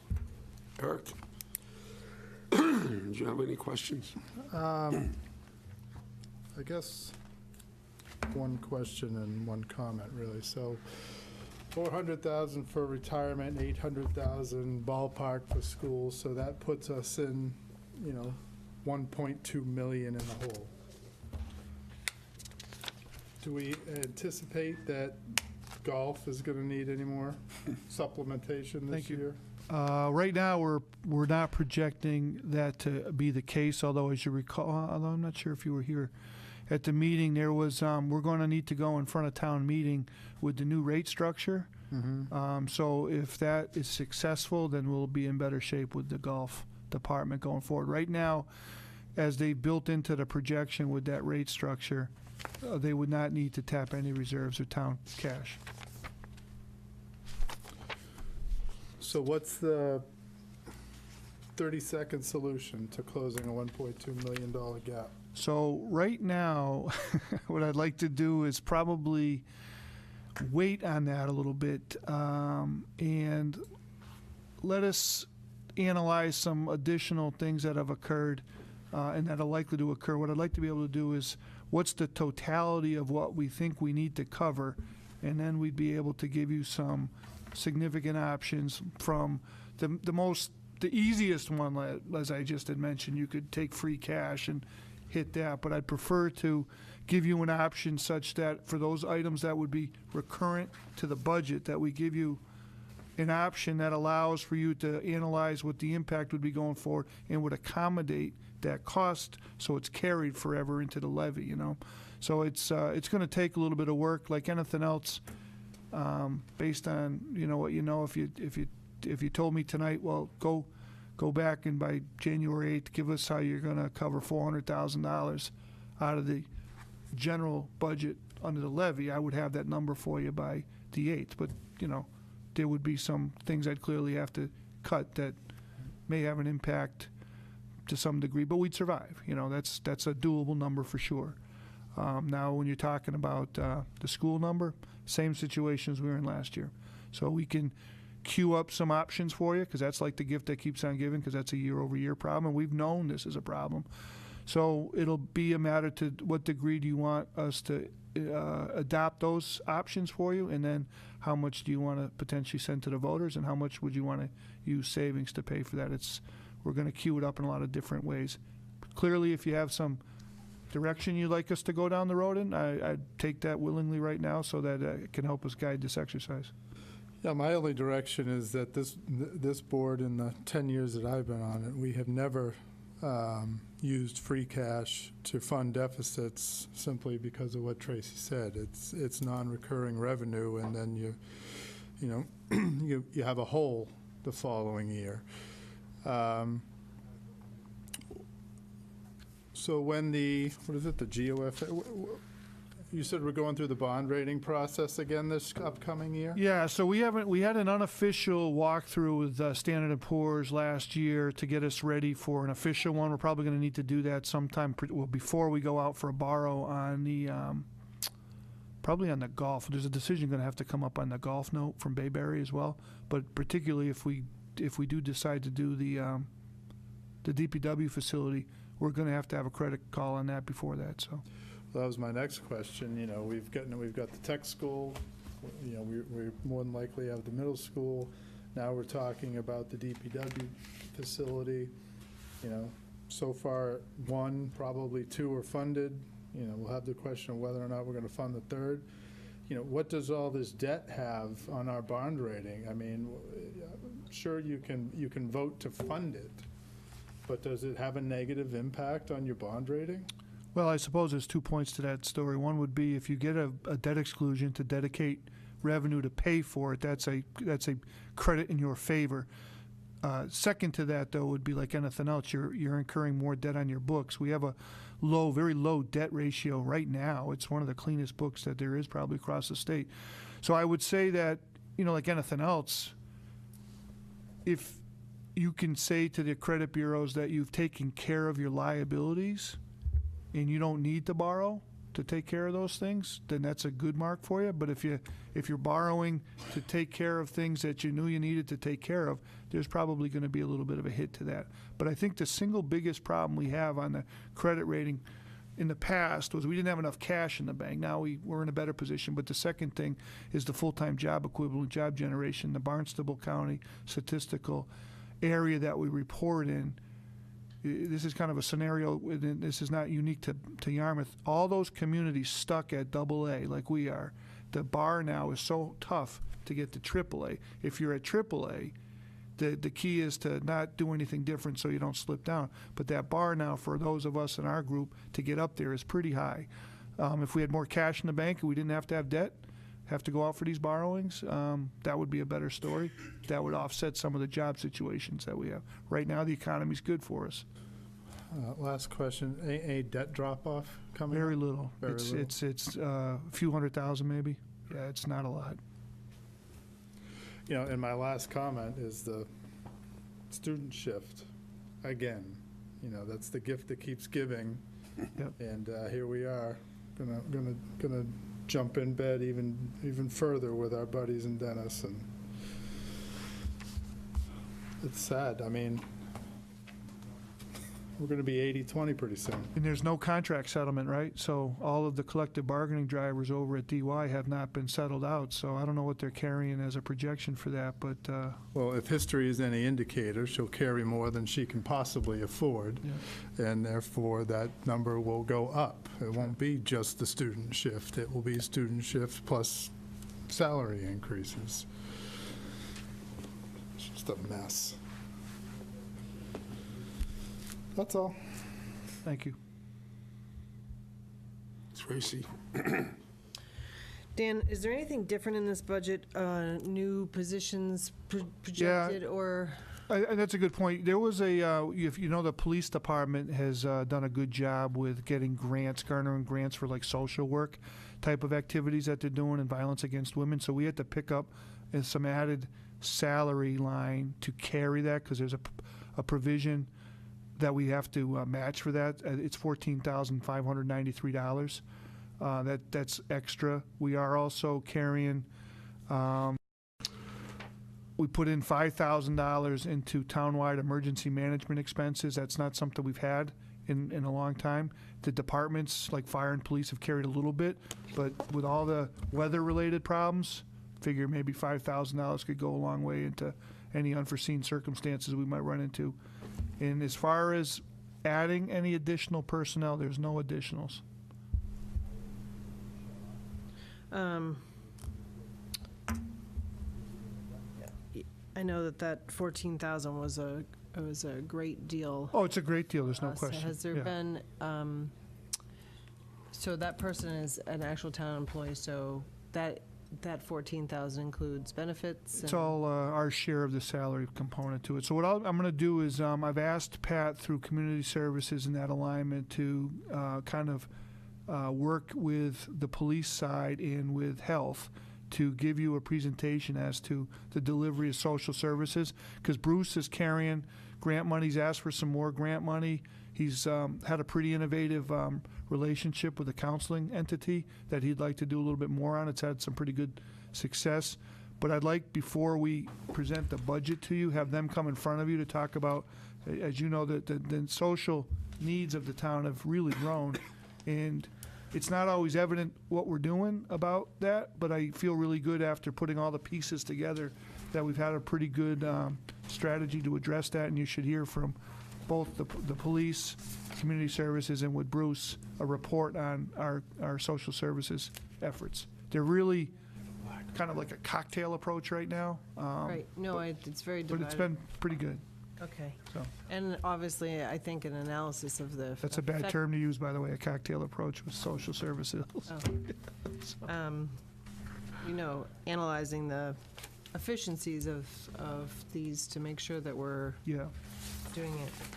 Well, you know, I can tell you just, you know, we had a case of somebody that is known to the police and is known to us here in Town Hall, was in a bad way, had a bit of a scene here. We were able to use the resources that the police now have to do a check-in on that person. We're able to identify, have some follow-up care. You know, those are the kinds of things that, you know, a lot of times people fall through the cracks, and we're able to at least be able to identify who folks are and then have some follow-up connection to the community, and hopefully, I think in that case it had a good resolve. But I think part of the challenge in the community is when people get out there dislocated and there's nobody checking up on them, that they run into some serious problems. So I feel good that we have a network now in place between the social services effort at the Council on Aging, the police now, and what Bruce has got going on. So, how about, I know, well, first of all, energy. It always amazes me how our energy budget continues to rise when we are working to reduce our energy consumption, as well as we're very aggressive with solar.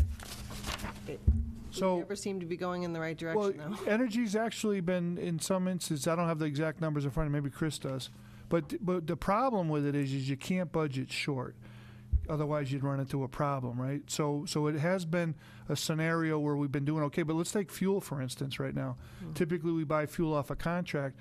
Any contract that was let out a year ago has a higher fuel per gallon price than what we get right now. So there's a lot of volatility, and we were asked to add a little bit of extra fuel cost into the fuel budgets, because they don't know. They have to buy the fuel a year in advance. So that would be an area, though, we would look to refine that to save some money. But it's kind of a dangerous game, only because, you know, like with Eversource's rate increase, Cape Light had a pretty favorable response on their RFP, but then it comes down to how many kilowatts are you using in natural gas. So if you have a really cold stretch, like you do at your house, you get hit. If you stay warm, you're good. So you just never know, you know. So you don't want to run short. No, I agree, and I think we've done the free cash certificate. What percentage of the overall budget? I mean, we're pretty close in terms of at the end of the year within. Well, as far as like the total versus all of that was appropriated. Well, I mean, if you appropriate almost $40 million and we ended up 3.2 million, so it's not bad. You know, I mean, the biggest driver of that free cash, though, as you saw, was a good vehicle market, excise tax. And then the other one, we did have some health insurance savings. So we budget 10%. Maybe they have an experience rate that's 5%. We save some money on that. So we've had a couple of returns like that. But we have an old demographic on health insurance, and it's just a matter of time before that works against us, too. So. And I know we work all year long on different things, and the staff's very creative in revenue generation. Do you see any of the projects that you've started actually incurring some revenue? We're going to be in front of you next, I think it's the next meeting, land disposition. If we can get that policy favorable vote, we have a couple of projects that we'd like to advance that have, one's an energy related and one's a lease project that we'd like to advance that would have some revenue generation. The issue for us has been there hasn't been a what I would call a equitable way to dispense of surplus, whether it's sailing or leasing, but that should address that coming up. So, and then there's like the big AD projects on the horizon. We've had some favorable returns on that. I'll be able to report out more for that in 3 months from now. So I think there's more we could do with solar and energy. It's just more a matter of how much property do you want to allocate towards that, you know. We have a round 4 CVEC program coming up. They've identified some spaces up at Workshop Road. I'm excited about that. That'll be a pretty good revenue source up there. So I'll get some paperwork from Liz pretty soon as to what that looks like. So, Like, as far as free cash, I think one of the things that I've always been interested in is things that are one-time, things that we know are cost savings. Like, I know the fire department, with their stretchers a year or so ago, has there been any indication of, you know, reduced line if it's, Yeah. was a good investment? I know they also got a well, grant. deputies with that. here now, I would say Things that, like yeah, that, no question, yeah. If we yeah. can find things within the town that are a one-time investment that, you know, are gonna save us money, I think that's something that we really, Yeah. really need to So- invest in. A big cost area for us is vehicle fuel. So if we can move off of vehicle fuel, like hybrids and electrics, we'll be in pretty good shape.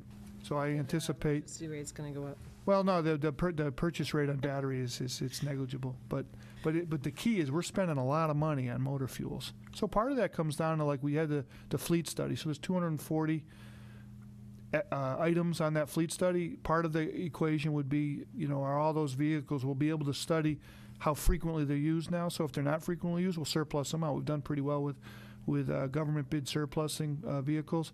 And part of it's going to be right-sizing what we do, whether it's trailers, vehicles, could be boats.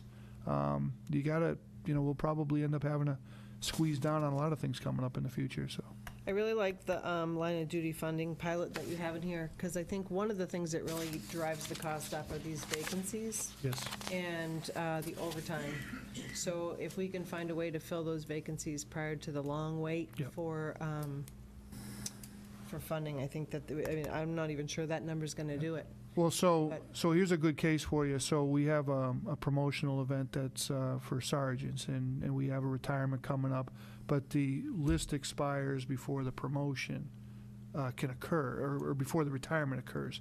So there's a case I got to come in front of you to ask to the board to get permission to establish a new sergeant's position with money that we have, and it will backslide months later into the retired position. So there's these types of things. Otherwise, we wouldn't get the promotion done. We'd have to do a new testing event, and it would be a long time before we have a backfill on a sergeant. And in that case, we'd be paying for overtime.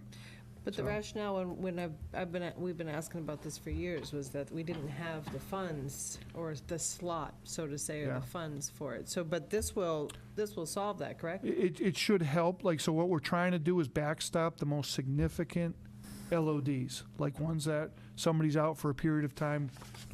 Chris has got the percentiles on them. So it's not like somebody's going to be out for a few weeks and we're going to be able to tap it. It's more extreme cases, a year. You know, somebody's out for call-up on military duty. We know it now. We can then go do something like that. Part of the challenges is the chiefs, both chiefs have talked about it, is we were lucky with the paramedics hiring. We had a good list, well-trained, qualified, and pretty good so far. Offer letters go out. But the police hiring is the same scenario. We were lucky to pick up some academy-trained police officers. So there's going to be a little bit of robbing going on, I think, with, I hate to use that word with the police, but other towns. I Because noticed that they that we got to get creative. Everybody's in a pinch for paramedics and Well, police it's a officers. start, You know? and it's amazing to me that with our ever reoccurring budget issue and all the things that we have, I feel like we're still making progress. And, I mean, we're not doing a lot of, you know, We're not backsliding. no, but we're still, I still feel like we're able to make progress with kind of a steady thing because of all the creativity that's happened, so I We have, I appreciate it. think, 12 police officers out right now. So to their credit, they've been able to juggle that schedule and keep it all going. You know, team does a great job. All the staff does, so Yeah. we're very lucky. Thank you. And You're welcome. I know it's preliminary, so Yeah. it'll be a work in progress. No, I don't have any questions today. I thought the presentation was good. I'm just concerned about that big number, you know. Am I correct to assume that all the departments, all the operating departments are within the 2.5%? Yes. With the exception of the schools are, what did you say, 5.7? Well, no, we've budgeted 2.5% for the schools, but there are factors like the student shift, potential increases based on collective bargaining that we just don't know at this point. But we've never taken into consideration that collective bargaining is within their budget. No, I That's their understand. own. I'm just trying to figure out overall where the increases are, and if there are any that we're looking at with respect to. Yeah, so pension ends up being a big one this year, like, it went from 5% to, The big drivers are, so pension, it was at 5%, but now it's at 600,000, which is more, God, I want to say like 12%. Energy costs, health insurance, it's those big categories, right, that you see from like between 5 to 6% all the way up to 12% that really drive your budget beyond the 2.5% that we hold the departments to. in their preliminary right now, there could be some movement, not with the retirement one, but on the other ones, we might be able to do some trimming. Yeah, it's not good. Play the lottery, Mark. Could you do that for us? Yeah, I will do that. Oh, 1-800. I've been doing that for Brewster lately. I'll have to get more. Care. How's Brewster doing? Got any money kicking around you can bring over? No, we're in the same situation, quite frankly. Wrestling with the same problem. And it's in the challenge is to try to build up reserves. Yeah. Because everybody's looking to going, right now with all the debt that towns are looking at, we're all looking at going to the bond market and making sure that we get adequate reserves to satisfy folks there. We're all trying to do the same thing and wrestling with the variables that the rating agencies have, and that there's some factors that, with respect to getting to a AAA, that you just can't control, that relate to factors outside of our control. It's very frustrating. So, in any event, I think you've done a great job, Chris, in putting this all together. So thank you. Since this is a preliminary budget, I'll just thank you for your hard work at this time and wait and see what develops from here, which I'm sure is going to be more dismal news. Dismal or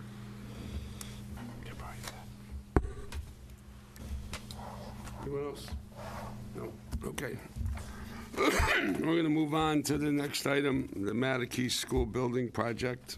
I'm going to talk a little bit, just very briefly, about the vote and some of the inquiries the public have made about the process, and invite, if there's not many people here, but limited public inquiry about that. And then, Dan, you'll give us an update as to where we stand. I guess there was a meeting that you attended in Boston, and you'll bring us up to date on that. The vote. I hope most people know by now, if you followed the newspapers, that in terms of the new proposed grades 4 to 7 school on the DY site on Station Avenue, the vote passed in Dennis by a margin of 485, and it failed in Yarmouth by a margin of 453 votes. So the net difference was 32 votes. If you look at the total number of votes cast, which was approximately 5,700 votes, the margin of by which it passed was about 0.5%. And there has been a recount petition. The deadline for filing for that was Friday. That deadline was met in both towns, Yarmouth and Dennis. To be able to get a recount, you had to have a minimum of 10 registered voters in each voting precinct that signed the petition in both towns, and that was done. I talked to Phil Gaudette, our town clerk, today, and he said that no firm date has yet been set for the recount, but it's tentatively, he's looking at somewhere between January 8th and January 11th And he also informed me that Dennis is, at this point in time, is looking at January 10th. My understanding is that that recount will be a hand count. And I don't know any other details about it at this point in time. Ironically, the town of Yarmouth also voted against a debt exemption to fund the schools, whereas that vote passed in the town of Dennis. So the irony of this vote is that the town with the minority representation in Dennis, which is approximately 30% or thereabouts, has cast enough votes to require the town with the majority of the population, which is 70%, to go forward with the project. So we'll have to see where we go with the recount. In terms of some of the public comments that I've received, and other members of the board can add whatever comments they want to address. One of them was, why didn't we have a town meeting? Why was town meeting bypassed? There was a number of people that didn't feel this matter should have gone straight to a ballot. And why did the selectmen let this happen? Well, the selectmen didn't have anything to do with that. Under the state statute that governs regional school districts, that matter could have gone before both town meetings. And if I recall correctly, it would be a simple majority vote in each town for it to pass. The school committee, without any input from us, went forward to a direct ballot. Again, if people are disgruntled with that, if they have a problem with that, those criticisms, remarks, whatever, should be addressed to the school committee, not to the Board of Selectmen. Another question was, who set the date and hours of the voting? That answer is the same. The Board of Selectmen had no input on that, no control over that. The state statute says you have to have a minimum of 4 hours and a maximum of 8 hours, but they have to be continuous hours. The school committee decided to do it because I had people complain that went down to the polls in the morning only to find out that they were closed, and they were surprised by that. We did our best to get the word out to the people. We had 3 informational sessions, but not everybody watches selectmen meetings. Not everybody reads the newspaper. I guess not everybody listens to the radio. I was surprised that between Thanksgiving and the date of the vote, the people I spoke to that either were unaware of the vote or didn't know how they should vote were asking me what was a good thing or a bad thing. And I don't know why, but there was not a high level, I think, of public awareness about this vote, at least with the older people that I spoke with. I don't know what we can do about that going forward, but it's just an observation. What does the vote mean? What now? Well, I guess the first item is the recount.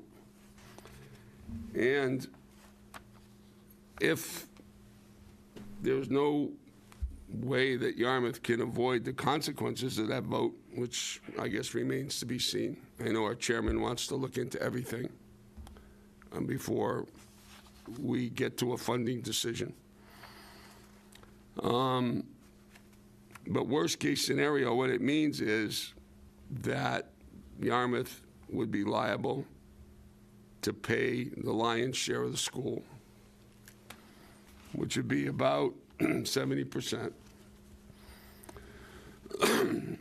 at a cost of about $48 million without interest. That's just the principal sum. So assuming an interest factor of somewhere between 5 and 5.5%, double that. So we're talking about debt of about $96 million. And right now, there's no approval from the voters to go out to bond that debt. So it would have to be, in that event, taken out of the operating budget, which would result in serious and deep cuts to areas like public safety, DPW, and other places as well. So that's where we stand at this point. Before I go to Dan, I'd like to know if anyone on the board has any comments on what we've covered so far. Not with the camera on. I'd be happy to tell you what I think. I already know. Tracy? I mean, I feel like we're rehashing the same thing we've tried to say already. The only comment I have about what you've said is that I personally believe that if it gets to a point... Well, that's unusual. I think, you know, the only part I have to say about what you've said is that if it gets to a point where the debt is incurred, we need to push for a debt exclusion vote again. We cannot allow that to happen to our town. I don't think it's, I just don't even see how it could be possible. So, as far as the legality, I think you've pointed it out. It wasn't us. I know people are upset, and I feel the need to represent the people we're elected to represent. And we represent the people of Yarmouth who feel that they, I don't think they don't feel that they were treated fairly in this process. And the question is, you know, what do you do about it? The only thing I could suggest is that we consider getting special counsel to review the options to make sure that we haven't missed anything. And other than that, I think it's, you know, it's problematic. I guess I keep going over it in my mind that, you know, I should feel happy that we're going to have a brand new school building, but I just don't know how anybody can feel happy about the scenario we're in. I think that what happened when the voters felt slighted is reminiscent of the regional meeting that we had. And what I fear is the repercussions from the voters going forward. And I don't see how that is going to be good. I don't know how the people of Dennis feel good about that because, you know, ultimately I think what will happen is our programs are going to have to be cut. And so we're going to have a big, beautiful building and really,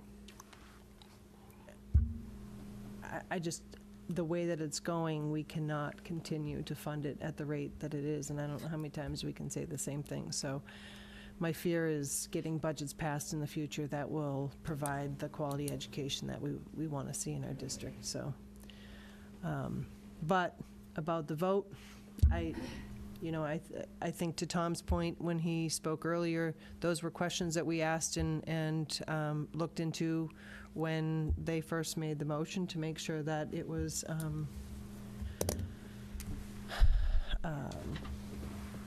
legal. I don't know what more I can add. Okay. Any more? I don't have anything to add. No. Okay. Does anybody from the public want to address any of these questions? Tom? Go ahead. Yeah, that the question still arises. I agree with Tracy said. I think you should go to town council. You weren't here, Mark. I looked at the law. There's nothing in the law, state law, that's chapter 71, all right, section 16, section D, that states that there will be a combined vote. If it did, the law would clearly state that the member towns would have a combined vote. But the law states it's member towns. So I don't know where they have justified the school committee comes around putting this into a combined vote. I've heard indirectly that their town attorney said it. Well, that's why I think it should go to the town attorney, and if necessary, take this into court and let a judge decide it. I think just for point of reference, we had our town council review So, that. yeah, I'm going to go through this. So we went through this with Cape Tech. Cape Tech's bond counsel weighed in on this, same story. Our council back then weighed in on it, same story. With this vote, Toomey and Lehane gave the school department an opinion. They went ahead and did the 2/3 vote to authorize a district ballot. Yeah. Our town council reviewed that, agreed that the state law allowed that. Yep. After the vote passed, I asked for further clarification if there was any legal grounds to turn that over. And the answer that we got back was if there was any point in mistakes of application of the law, then the judge would be sympathetic. But because the result was the result and it didn't please our town necessarily, that's not something that the judge would give injunction to relief for. So we've had a lot of lawyers look at this, Tom, and they've all come back with the same finding. But So what justification do they have when they're making the statements? I don't see it. they say it's a district ballot, district vote. Is there another law that they can justify? It's gone through this. The board has been briefed on this stuff. Like I said, as recently as as a couple days ago, bond counsel for the school department signed off on this for this Well, the vote. school department would argue for the schools. We Well, understand bond that. counsel, though, is a separate legal entity that has to ensure that whatever opinions you rely on will satisfy the markets. So it's not like the school department controls bond counsel. So they would have to have some justification for absolutely. their opinion. That's what I'm asking. That section you're referring to, that subsection D, Yep. there's another subsection, N. And that provides approval of the district committee vote by a majority of the registered voters in the member towns voting on the question at an election. Yep. Called and held. The election, called and held by a warrant addressed to the registered voters in the member towns and signed by a majority of the members of the district committee. But it clearly gives them the option of going that route. Well, I'm not questioning whether or not they went that route. Well, it gives What them I'm the option questioning- of doing that. Now, I'm not going to question about, they had the right to do that, but the town, it also said the town also still has maybe the option of having a town meeting, all right? But what got, my point is that it says by member towns. And then at the end here, it says here, the district committee shall be responsible for preparing the ballots of the election, which is no argument. The town clerk of each town shall certify the results of the election to the district committee. So that means it's a separate vote. It's not a combined vote. Tom, I don't know Yarmouth town clerk could not certify a Dennis vote and vice versa. No, Can't do it. but he's certifying the Yarmouth vote, and the town of Dennis will certify the Dennis vote. Correct. But it doesn't say anything about combining both votes. In other words, what we're looking at is, Says the election shall be conducted in each town in the same manner as town meetings for the election of town officers. that's right. Well, we don't collectively elect town officers, so. No, but in each town, you can't. But you have a gotta general vote election within your in own each town. Right. That's basically what that To says. your point, is it's saying separately. Yeah. My point is this. I don't understand where, and I think a lot of the other voters that I've talked to, where this combined voting come from. Somebody said it came from the regional. But as you just said, Dan, about the regional, each member town votes, and it has to be a 2/3 of those towns. And the ones that don't vote in it, it also states in the law, the ones that didn't approve it are limited. They're restricted on student enrollment. This is in a vocational school system. We're not a vocational school system. This is a regional school system. And the argument that I'm giving here is that the regional agreement directly refers to Chapter 71 and these sections. Doesn't say anything else in our regional agreement. Doesn't say anything in the regional agreement about having a combined vote. This is the argument. Now, if I were to, I'm not a lawyer. I don't pretend to be a lawyer, but I can read what it says in the law as plain English, as written. I'm not trying to read into it or anything. This is exactly what it says. So that's why I suggest that the board meet with the town attorney if they're necessarily in executive session, because that's what you probably would have to do, and discuss this. And if you want, bring in the town attorney for the schools and have him justify with backup of law for his justification on this. That's what I'm saying. Because if he can't, I really think that this could go and be decided by a judge. Let the judge decide it, because it's become a mess. I mean, I understand where they get the authority under the law to have a combined vote. It's a vote for Yarmouth and a vote for Dennis. Thus, if that's the way it was done, we have a stalemate. Dennis says yes, Yarmouth says no on both questions. They say yes on both questions. It would be a stalemate. In other words, the project wouldn't go through. That's the basis of the argument. But for some reason, they bring in a combined vote, which I don't see where anything within the law or the agreement calls for that.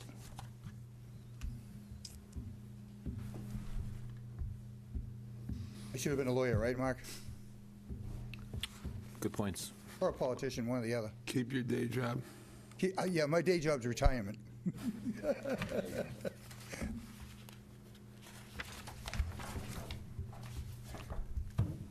Okay. Dan? So on Wednesday, a week ago, tomorrow, last week. Vita has a comment. Yeah. Oh. Oh, it's okay. Go ahead. Okay, so this is going to be negative. We already know that. Christmas. I don't think that the board did everything in its power to try to inform the taxpayers of Yarmouth.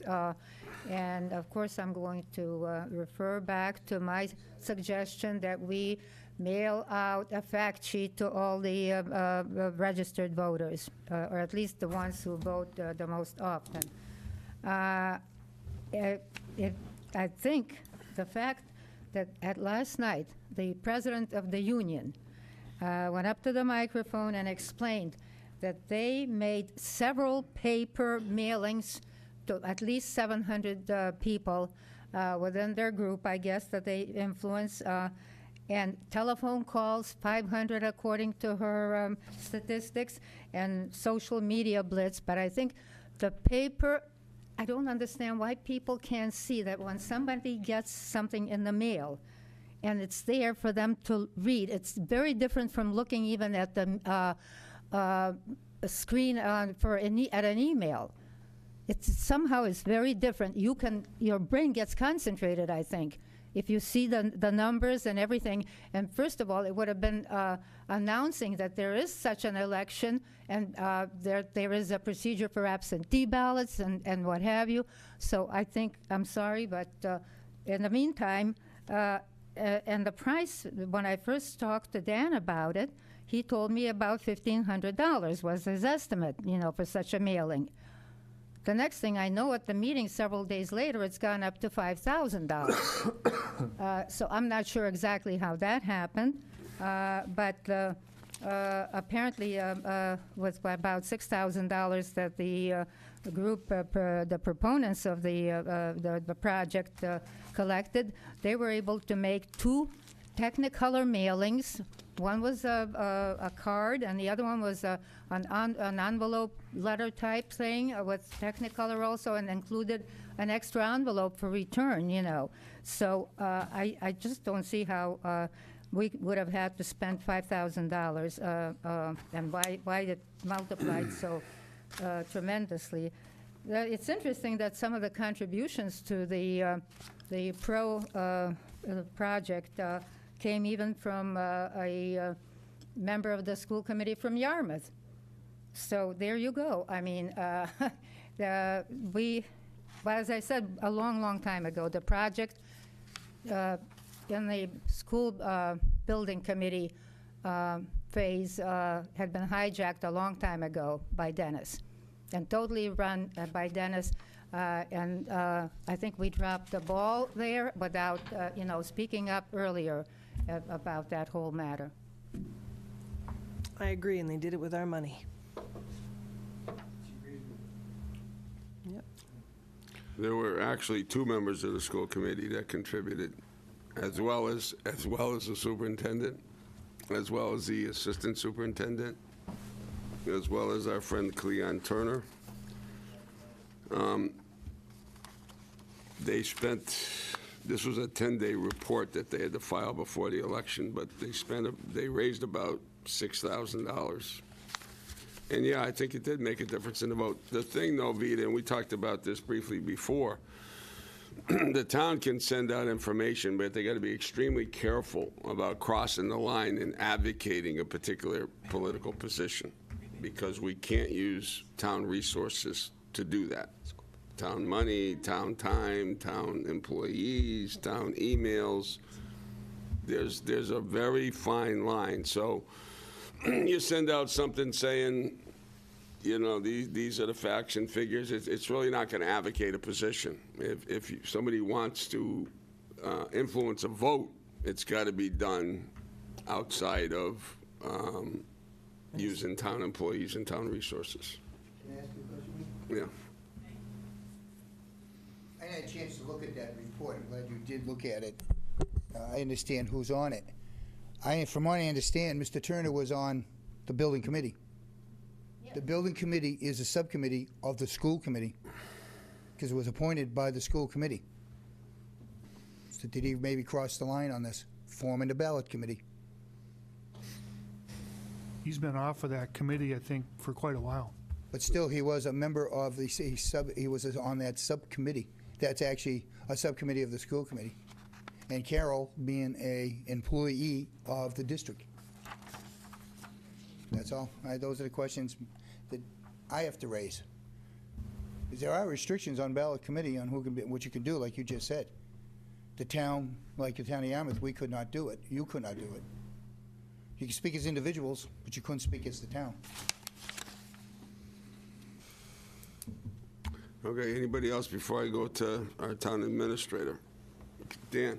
Thank you, Mike. So we went up to Boston. It was, I drove up and I met Carol Woodbury up there, Ken Jenks, and Joe Tierney, and then consultants from PMA were there. And so this was a quarterly board meeting of the Mass School Building Authority, chaired by the Treasurer of the Commonwealth, Deb Goldberg. They had been following our scenario with some degree of interest, had a number of conference calls leading up to their board meeting with them. They wanted to know what the impact on the ballot question was. They had already had their legal resources looking at the impact of it. They only have seen maybe a handful of these kinds of regional district votes go through before, and so this was definitely not something that they'd seen on a regular basis. So we were at the very end of the agenda for the day. There was probably 30 or so school districts up there. We were part of a group of 4 that got advanced with a grant from MSBA. So the superintendent and Mr. Tierney gave commentary about the project, and I had my opportunity to speak and expressed the wishes of the board, in that we had hoped that the MSBA board could postpone the vote to authorize the project to go forward till such time we came to an agreement with the town of Dennis on the capital split. There was a fair amount of commentary from the board members asking about the status of that, where are we at with that. We had an offer from the representative from DESC to use any resources that they have at their availability to mediate between the two towns. A couple of other board members were sympathetic and concerned that not having the debt exclusion would cause a significant detriment to the town. That all being said, after the remarks and the commentary from the board, they had gone ahead and taken the vote to approve the project as submitted and authorize it to go forward. And so with that, that was the end of the trip to Boston.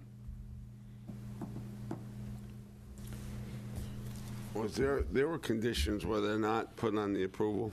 Wasn't there something about securing funding? Yeah, so we're trying to get down to the bottom of that. So there was a letter that was generated afterwards. I think it might have came out maybe the next day or later that day. And that's a standard form letter when any district gets a project. And so normally what you would do is you'd have this 120-day period to secure your financing, whether that was a debt exclusion, if it was a city, some vote of the city council. So I had calls put up into Boston, and I talked to the consultant. A body like that, they stick to form letters. So they didn't have a form letter for our circumstance. So they went ahead and sent that letter.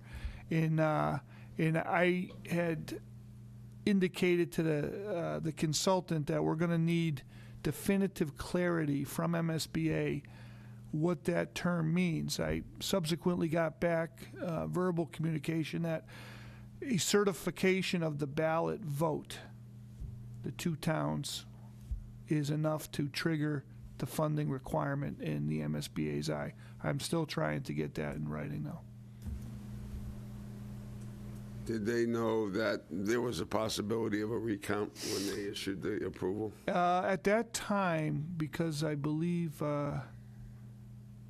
we were in the window, I'm not sure if the recount effort was aware to us at the time. Nobody at that time had. I was not aware of a ballot.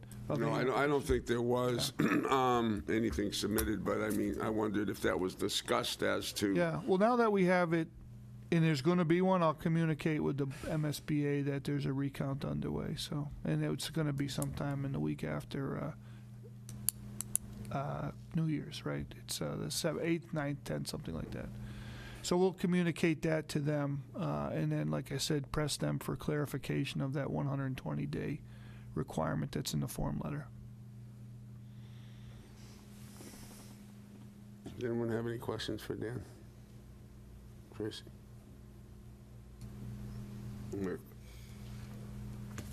Dan, could you just expand on the comment? You mentioned that the state had expressed. Did they express interest on this whole aspect of mediation and in the regional agreement? It's interesting.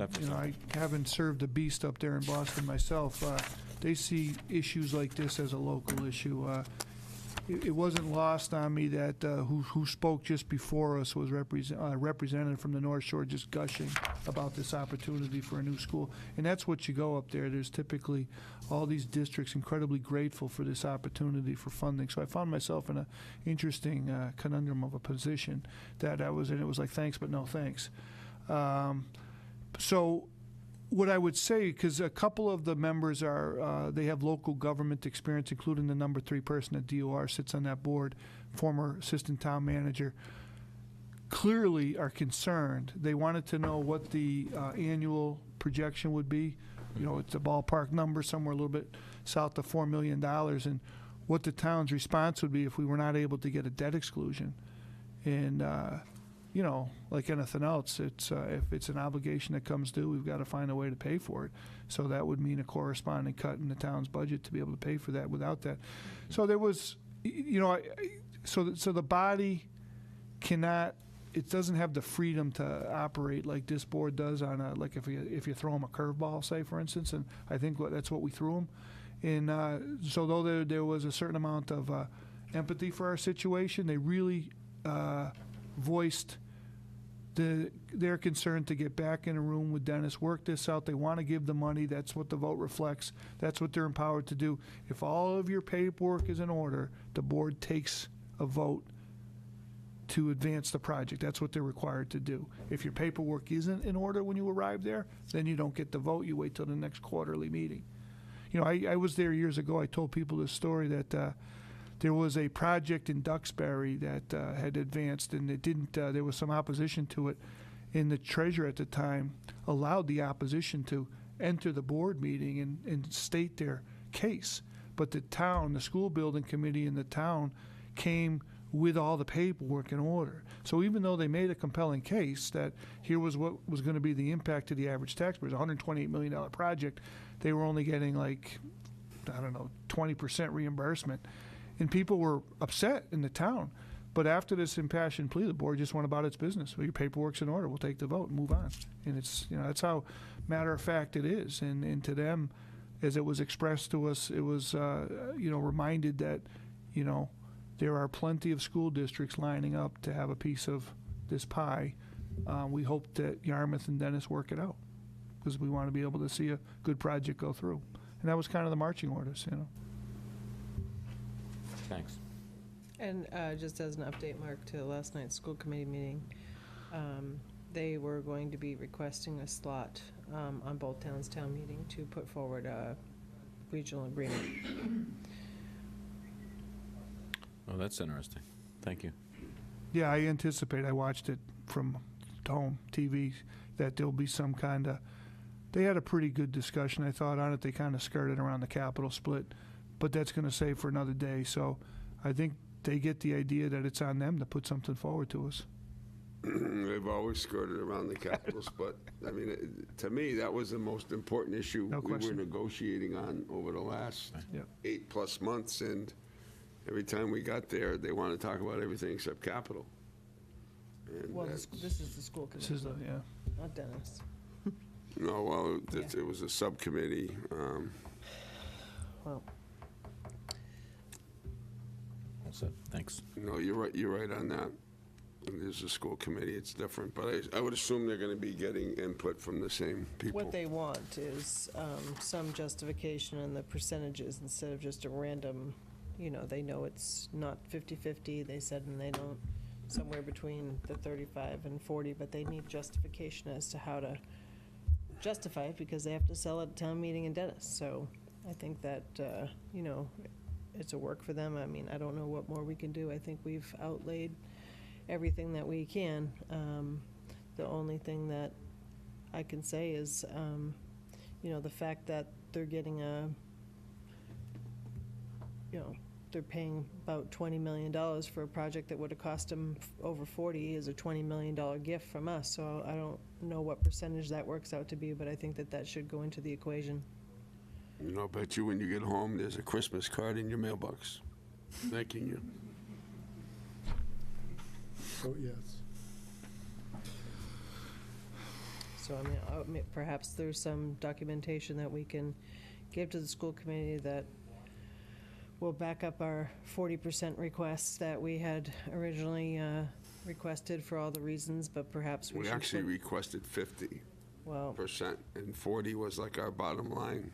right, well, when we went last, In the that's- spirit of compromise, we offered the 40. right, but at this point in time, now they're gonna be putting something, and they're gonna be deliberating about it, and perhaps we can put that succinctly into something for their review for us. They had mentioned the DY, they're still dead on the DY borrowing, and that was a 60-40 60-40. split. Mhm. Yep. So that's pretty good precedent right there. Right. So we'll dig up the history on DY, what the population was. And I think to the point about the fluctuation, while that has been practiced, that is not what it says. So that is something that I think should be clarified Yep. in the regional agreement. If it is the debt from that day, then that's what it should say. Yep. Because, you know, even though that's been past practice, I think it's problematic because somebody could challenge that a year from now, 2 years from now. So we have to go based on what the agreement says. And there was no memorandum of understanding or any conversation saying that that was going to be the case prior. So, you know, we were kind of accused of misinforming people. And I don't think that that's the case. I think that we read it for what it was. You're exactly correct. So we'll dig up some of that information on the 60-40 split and see what we can find. But I'm happy to hear that there'll be progress. Now, the question will be, will it pass? And Dennis? Well, as one member of the Finance Committee said in the negotiation sessions, if we, meaning the Dennis Finance Committee, don't approve of something at town meeting, it's DOA. Apparently not. So we'll see. Well, there was no town meeting. That's a good point. There was no town meeting at the tech school. And that's exactly why there was no town meeting. Sure. All right, anything else? I just wanted to say, I have a 40 and 60 split on the high school renovation. That, you be prepared that was probably the school, the enrollment figures at that time, because it's a little more than 10 years ago, right? I don't know. So We'll I have to look think- into it. We'll look it up. Be prepared, because they'll tell you, well, that's what the school enrollment was. We'll look into it. And that's Okay. that. Thank you. All right, board and committee actions. Any appointments, Mark? Yes, we have several, but first, before I get to those recommendations, let me just put before the board, Paul O'Brien is stepping down for personal reasons from the Board of Health. And we got a message, it's in your packet, from Bruce Murphy, so I'd like... Moved with thanks. Second. Favor? All right. Aye. Thank you. Okay, first up on appointments, Historical Commission. I would like to recommend appointing George Slamma as the associate member of the Historical Commission, the Historical Commission 1 year, expiring July 2019. They have to live in the historical district to be? I don't believe so. This is the town's Historical Commission. Not the Old Kings Highway, yes. Oh, I'm not okay. sure that this is. Okay. I'll move to approve. Second. Any discussion? Hearing none, all those in favor say aye. Aye. Opposed? Carries. Thank you.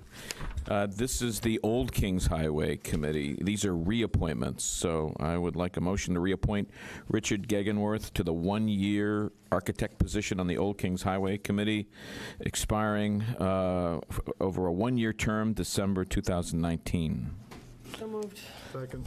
All in favor? Aye. I move to reappoint Dawn Marie Flett to the one-year alternate position on the Old Kings Highway Committee, expiring 1 year, December 2019. So moved. Second. All in favor? Aye. Carries. Thank you. And for the purposes of the recount, we have to establish 2 temporary positions on the Board of Registrars to assist with the recount.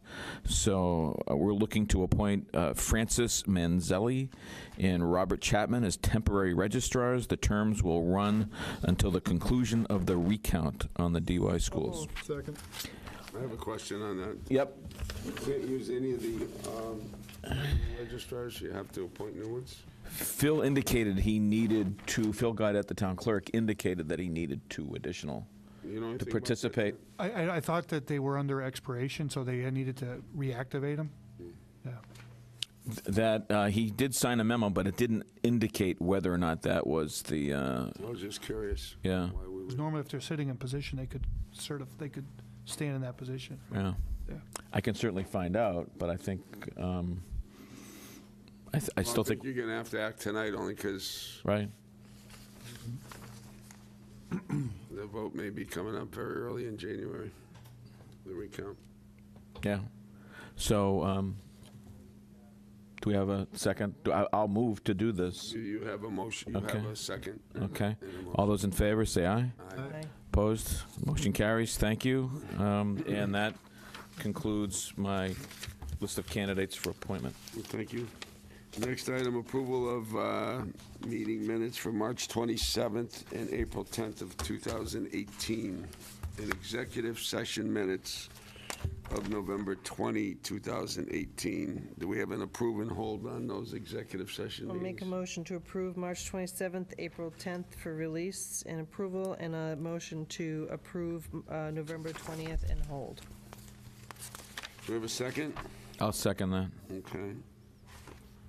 All those in favor? Aye. Aye. Anyone opposed? That carries. Abstain, please. Okay. 3 in favor, 1 abstention. Upcoming agenda review.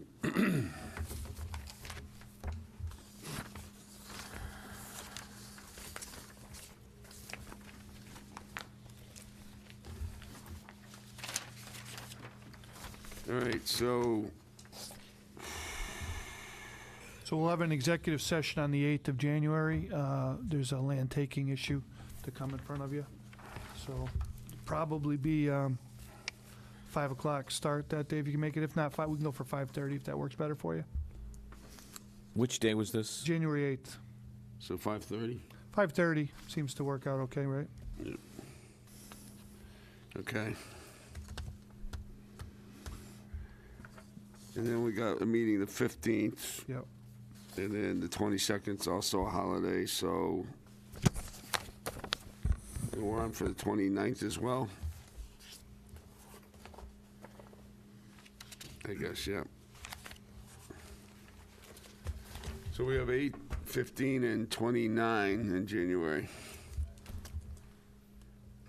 Yay. Chris? We need Yep. to start penciling in the department budget hearings. Yeah. So, you want both those in February, or if you want to spread those out and perhaps start in January.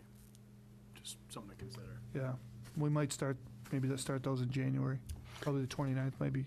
Have you got any petitioned articles yet? I haven't had any. No.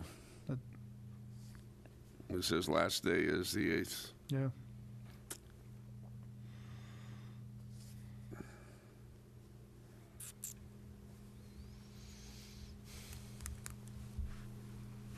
Anyone have any comments or changes they'd like to make on any of the January dates?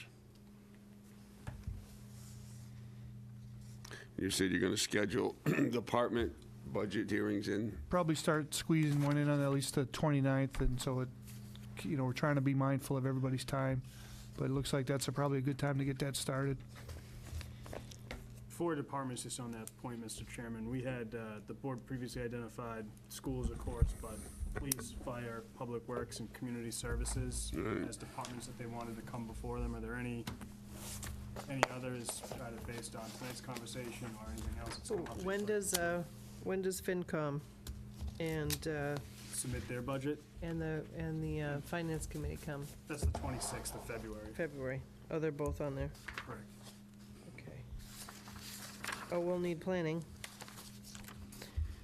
If they have zoning, we have to do planning. That's not a budget. What's that? That's not a budget update. You're talking about budget hearings, right? Correct. Yeah.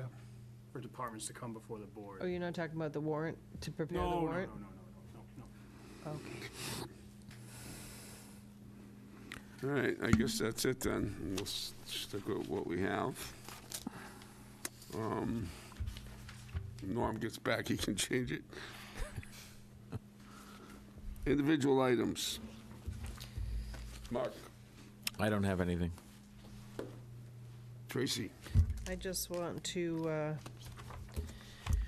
wish everybody a happy and healthy celebration of the holiday season, whatever it is that you celebrate, and especially to our hardworking staff and volunteers that throughout the year dedicate so much of their time to serve the people of this town. So I just want to wish everybody a happy holiday. All right. And safe. I'll be so bold as to wish everyone a Merry Christmas. Unless you celebrate something else, then I wish you a happy holiday for that as well. So we will see everybody back here in 2019. Thank you. I have just a couple quick matters. One is, it was December 7th, they had a memorial service for Pearl Harbor down at the Smugglers Beach Memorial. I was there, Dan was there as well. It was really, really a nice ceremony. It was the second year that I've been, and Dan was there as well last year. Carl Van Hoen was his father. His father, the yeah. speaker. Excellent actually job. gives live testimony about what happened that day at Pearl Harbor, which is really remarkable and powerful.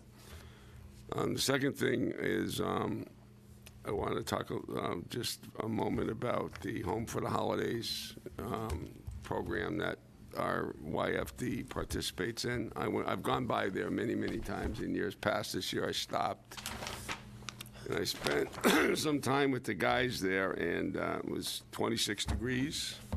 It was cold, but it was nice. It was in good company. And we had some fun, and it was nice to see people stopping by with food and clothing and toys. And it brought a certain level of awareness, I think, being on the outside when it's cold out, about how we should be thinking about others that aren't as fortunate as us. And I really appreciate the opportunity to visit with those guys. It was a nice moment. Like Eric, I will wish everybody a Merry Christmas and a Happy New Year and Happy Holidays to everyone who celebrates a different tradition. So I'll take a motion to adjourn. Wait, I No, just not want- yet. what- one Wait, more no, thing. we have, I'm sorry. We have town administrator. I just don't want to. I'm sorry. I just don't want to miss Oh, the polar reminding plunge? people that the All right. Polar Plunge is on New Year's Day at Smuggler's Beach at noon. I'm sorry. And that benefits the Council of Aging. So even if you don't jump in, it's always a nice time. Are you going to go? I go every year. I'll watch you. Okay. I'm not going in the water, although I have, and I won't do How about it you, again. Mark? I'm not going, trust me. You can do office hours. Yeah, exactly. Yeah, 1-800. 800, I'm cold. Okay, so the Polar Plunge, 9th annual, to benefit the seniors. Council on Aging, Smugglers, noon, Okay. New Year's Day. I'm used to, back in the day, we used to have the individual items last, which I still think we should do. But we'll go to the consent agenda next. Yep, thank you, Mr. Chairman. There's an item You can from, make a motion if you want. No, I really mean it. I would. well, we could change it if you want, Go so ahead. we know. There is an item in the consent agenda that's not something you normally see. It's a communication from the Library Study Committee. They wanted to extend their effort. You had a deadline. We had them scheduled. They got bumped in October.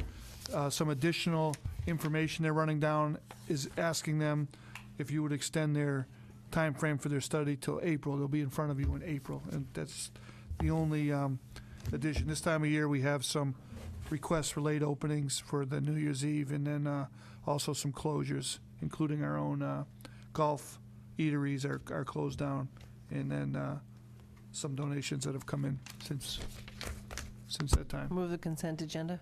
Second. All those in favor? Aye. Aye. Thank you. Town administrator updates. I will just say that two things. One, thanks to the fire department again for the Home for the Holidays. That was a nice stopover. I agree with the chairman that those guys put in a nice effort. It was nice to see some folks come back to the town who were formerly firefighters and came back to participate in that, so it was a nice job that they do.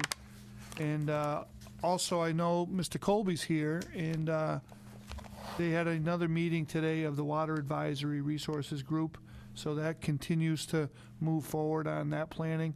There's another DHY meeting on Friday.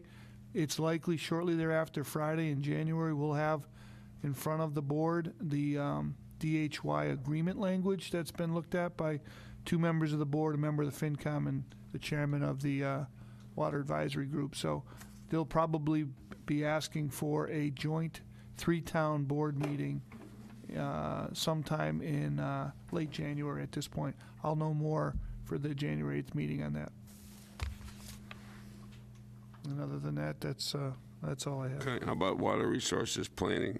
Is that covered? Yeah, that's, there was a meeting tonight, and those are being taped, I guess that's the right word, right? They're being taped for Okay. rebroadcast. DY school agreement, anything to add to that, to what we've talked Just- about already? That I would encourage Yarmouth residents to contact the school committee members and put their plug in. I added DPW facility. The building committee's been meeting. There was a meeting, I think, 2 weeks ago at the Cape Lake Compact. So they're on track to probably potentially to get a Springtown meeting, if that was the desire of the board. Is that still the plan, Jeff? It'll be on track for that. Yeah. It depends on the timing of a lot of different things that's before the board. Okay. It's a good group working on that project as well, so. Anything on Cape Tech? Any new news? Just, we should hear soon on the enrollment. Like I said, we're down one. They're in contract negotiations. So, the superintendent didn't think there'd be a year-over-year increase to us of any more than 3%. It could be less, but not more than that, so. Okay. I think that's it. You have anything else? That's it. Motion to adjourn. Have a second? Second. All those in favor? Aye. Aye. Anyone opposed?